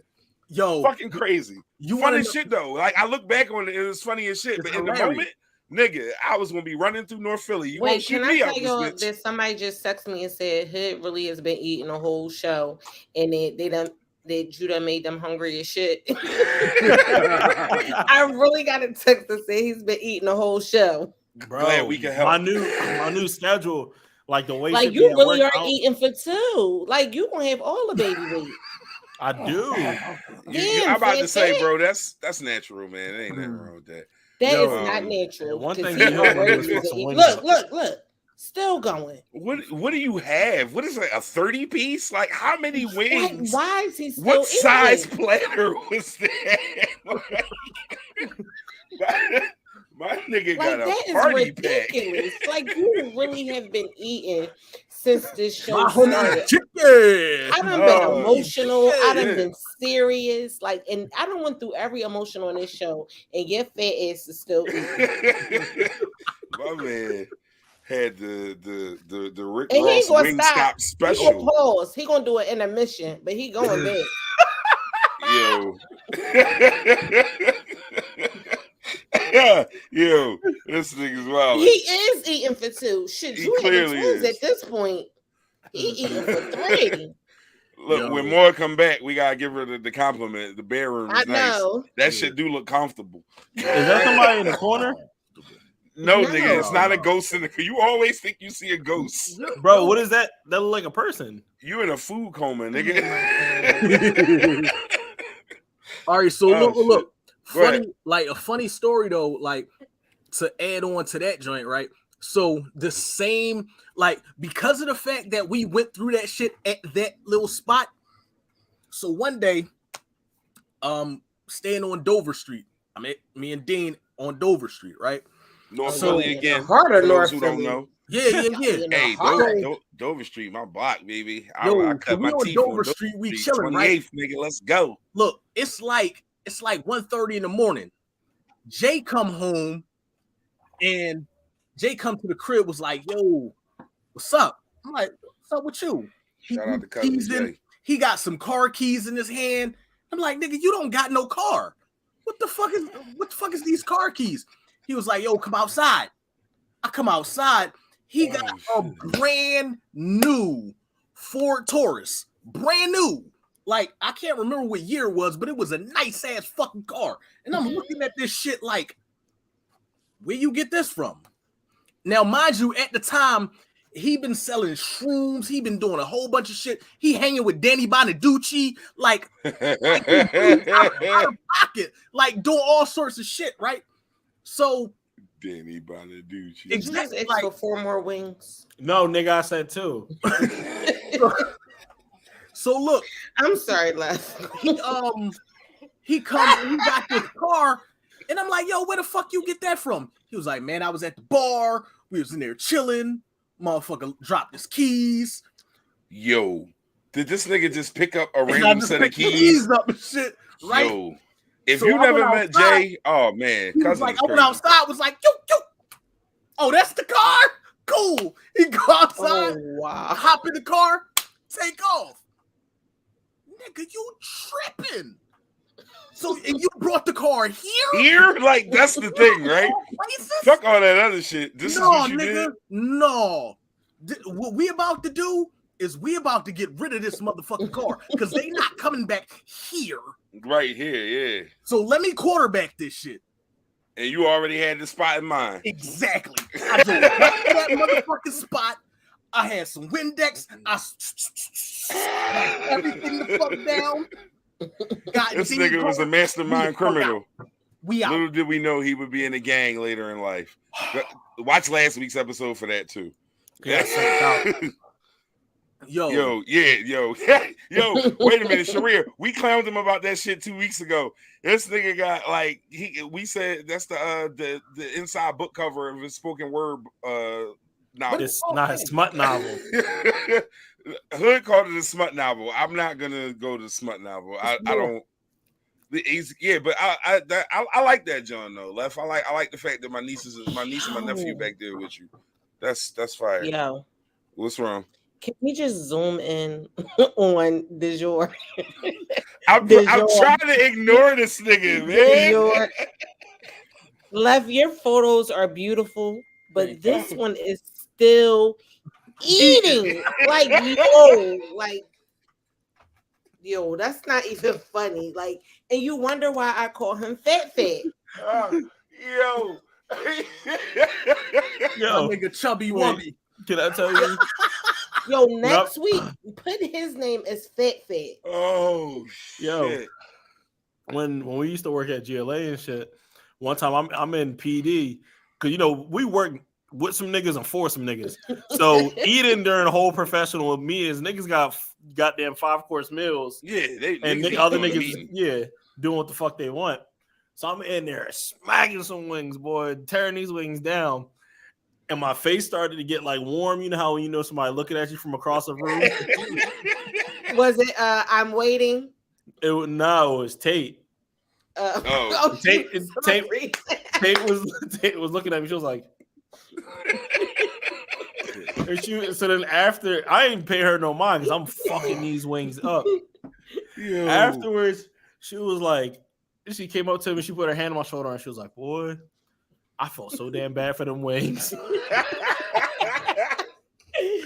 She was like, I ain't never seen nobody eat chicken wings like this. Well, they saying it Oh, tonight. You done man. took them wings to a whole new level. These shits got voted. Where the did second, you get these wings from? They the Is that second best place in New Jersey. Wait a minute, is that Like- the same wings you got when we was there?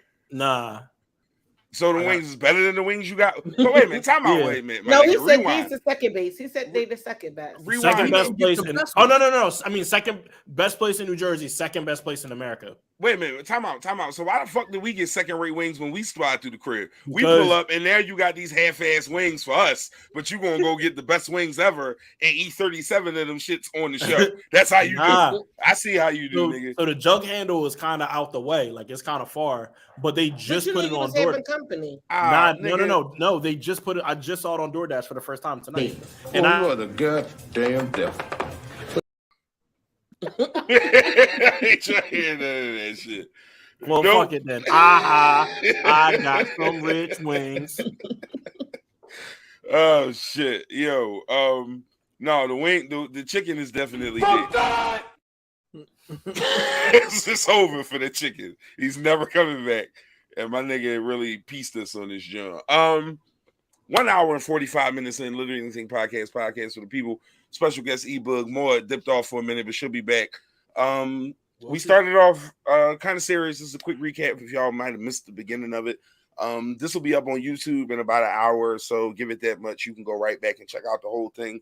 We had 3 guests speaking about how the violence in our city, Philadelphia, has impacted their lives, their families, and just their day-to-day activities. Very, very powerful stuff from all 3 of our guests. We appreciate it. Grace dipped off a few minutes ago. Shout out to her for, taking some time out of her day, because I know, like I said, this wasn't a very easy thing.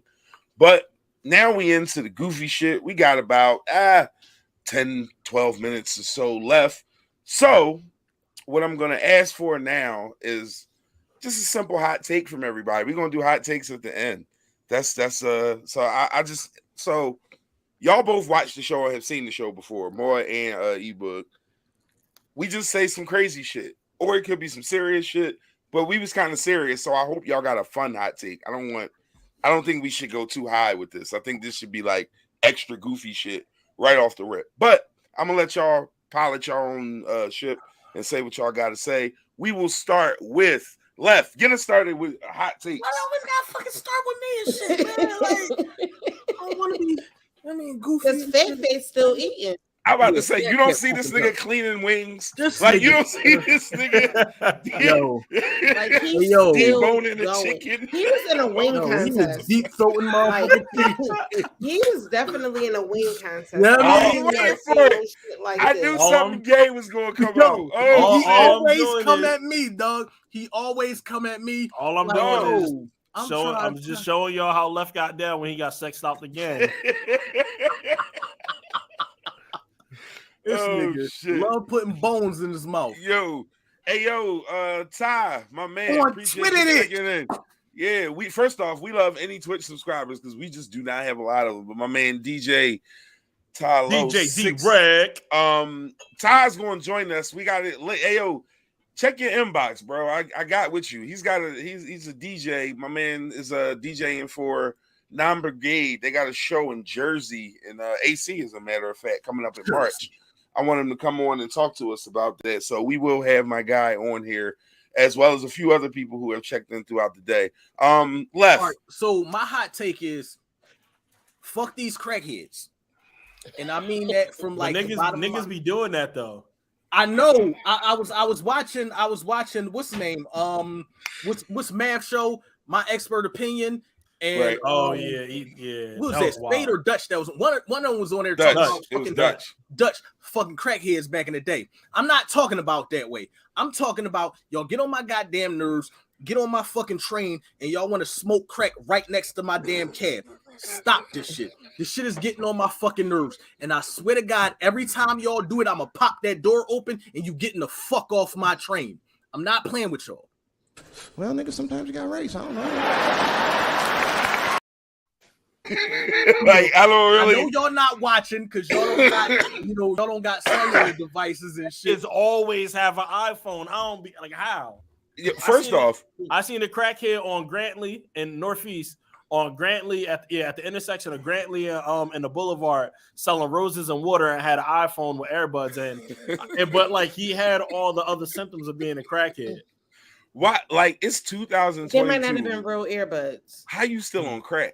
Yo, Like, where you eat? Like, But it's people still, that's our it's- age on crack. it's still crack dealers. Like, that's Like, crazy. Boy, you gotta unmute yourself. Sis. I got it. All right. More, is it still crackheads where you live at? I don't like Not I with ain't seen you. any crackheads. I don't wear the Mark crackhead, rich like like me. you They still. ain't crackheads, they pill heads now. Everybody. No, no, Yeah, no, I'm no, about no, to no, say, no. as it I evolves, is that saw what it them is? smoking crack. Oh, like, that's in the a Nah, pipe. it's Like, not. like I done seen that shit. I done seen motherfuckers smoking meth. Like they put the shit on an aluminum Where you foil. at, K&A? I You know, drive you the know, L. you know the company he works for. Oh, yeah. I drive the L. So these motherfuckers put the meth on the fucking aluminum foil and light the shit and be. It smell good, don't it? Yo, Dog, first off, listen. if you from the hood, crack is the worst fucking smell you've ever smelled in your whole fucking life. If you Right. ever was out there in these Bruh. streets and you smelled that shit cooking or being smoked, it is the That's- worst Yeah, you. smell I was about to you've say ever you had got in your to life. clarify like Yeah, how. any of it. for No, why fuck you that. know If you you- was in the No. streets, you had Yo, both. Kev, look, Like, look. real Even shit. two. No. That and what? Because The K2 two is worst smells ever. K2 is like Yeah. worse. K2 is worse. Yeah, now see, that's not I something don't I know like. certain You know, smells. Like It's a- K2 is worse. And it's listen, horrible. Like K2 smells like somebody burned a cigarette through the filter. through the cotton. Yeah, like That's that smoking shit right that there. shit is horrible. Like that's I- that old school I be North on Philly the track- smoking look. shit. No And- Philly smoking shit. Yeah. Look, Maloney says she subscribed using her game tag, using so her we gamer got tag we just to be hood. gotta be cool with what was it? Hold up, I gotta go back to it. It was 'cause Boo that Boo shit Kitty. was funny. Mwah. hold up. There you go. But Buttons Baby 23. So that's our You gamer chose tag. that as your gamer tag?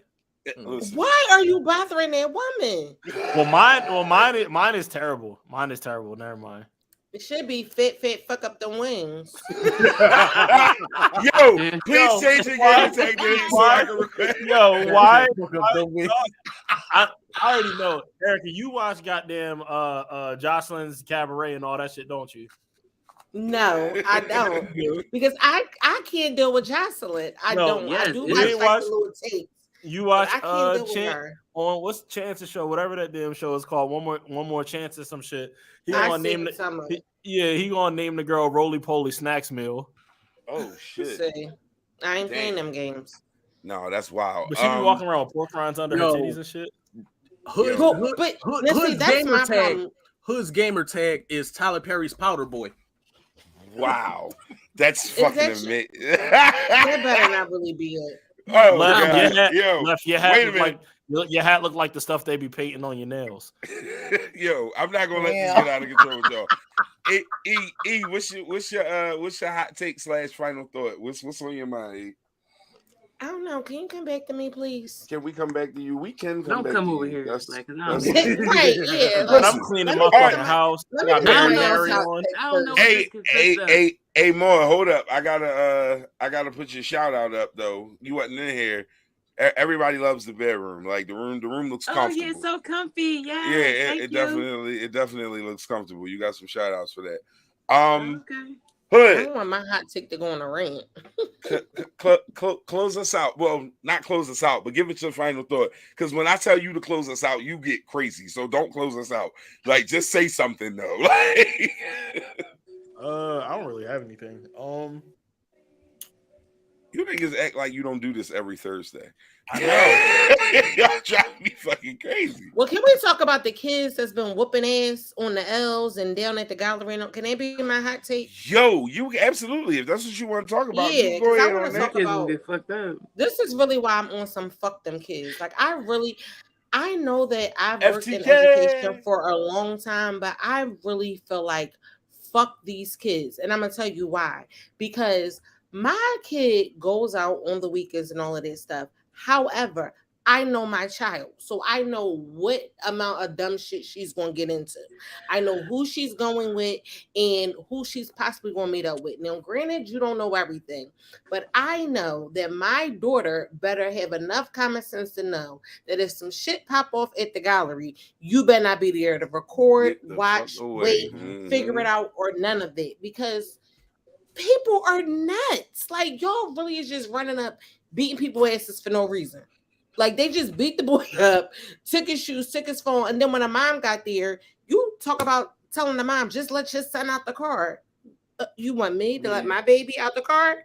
Oh, okay. Because now I'm fighting with my kid. I don't care. Like Nah. these parents are really like, I have to be mindful because you can't say that you know what your child is doing, but I know my kids. Just like when we working at the school, you know what kid is going to do what. Paige, I think about when you seen oh my God, I can't think of the boy name, but he got arrested. They was locking him up, and you was like, yo, like he ain't that kind of kid. Like, but you see It's not somebody the else, kids you should be looking for this. Yeah. right? But then Hood, I don't know if you remember when they said about the kids that was in the 5th grade that I was out that were our kids. They got locked up at Walmart trying to steal the school.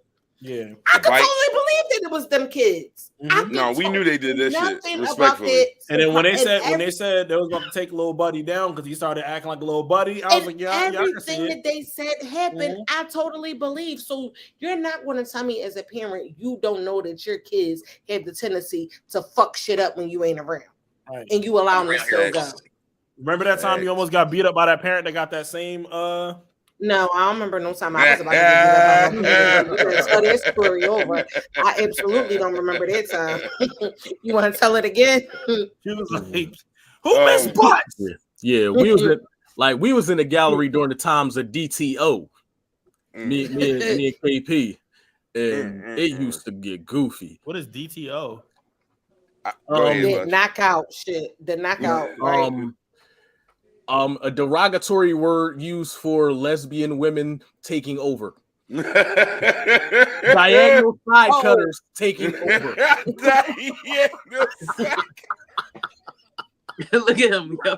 I hate you so much. That's funny.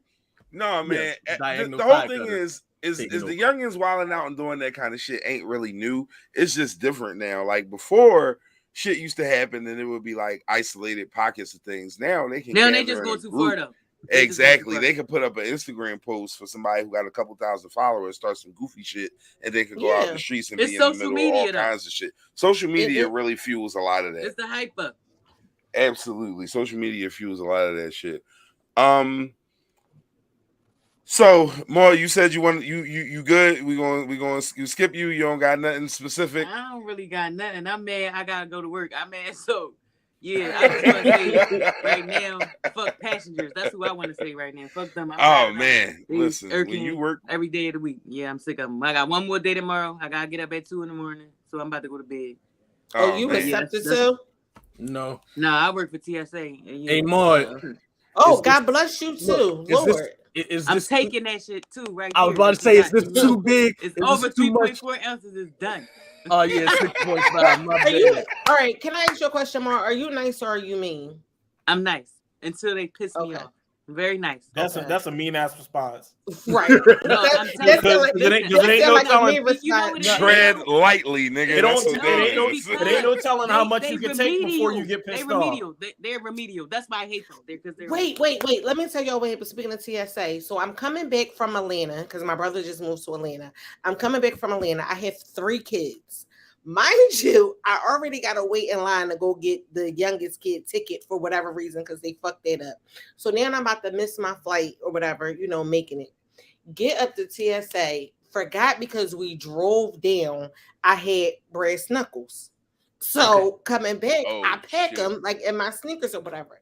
The one TSA guy, he's really nice. Like I'm like, I don't like if you tell me what you're looking for, I can tell you, where it is. So when he put that out, I'm like, I really forgot about them. I'm like, you can't take them with you. So he like, no. I'm like, sorry, I'm not trying to be funny, smart. Like I really didn't know it was.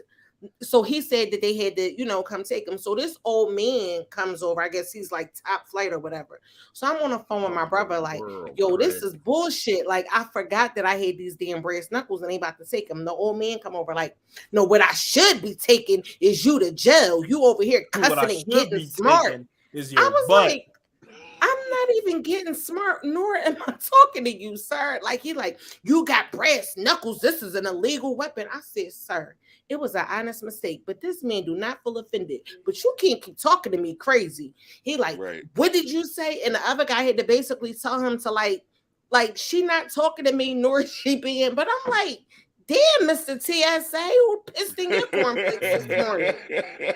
Some of them, though, some of them are very mean and give us a bad rep. That's why I said I'm nice. But I just don't like keep repeating myself over and over again. That's where the remedial part comes in at. Like I just told you 4 times to take your fucking shoes off and take that laptop out your bag, and you still doing the same shit, and that's really pissing me off. Can I tell y'all? Like I just told you. Can my hot take be why I hate TSA? I mean, They always pull It's our me show, to the nigga. side, bro. They always like ask Veronica. They always pull me aside. We was leaving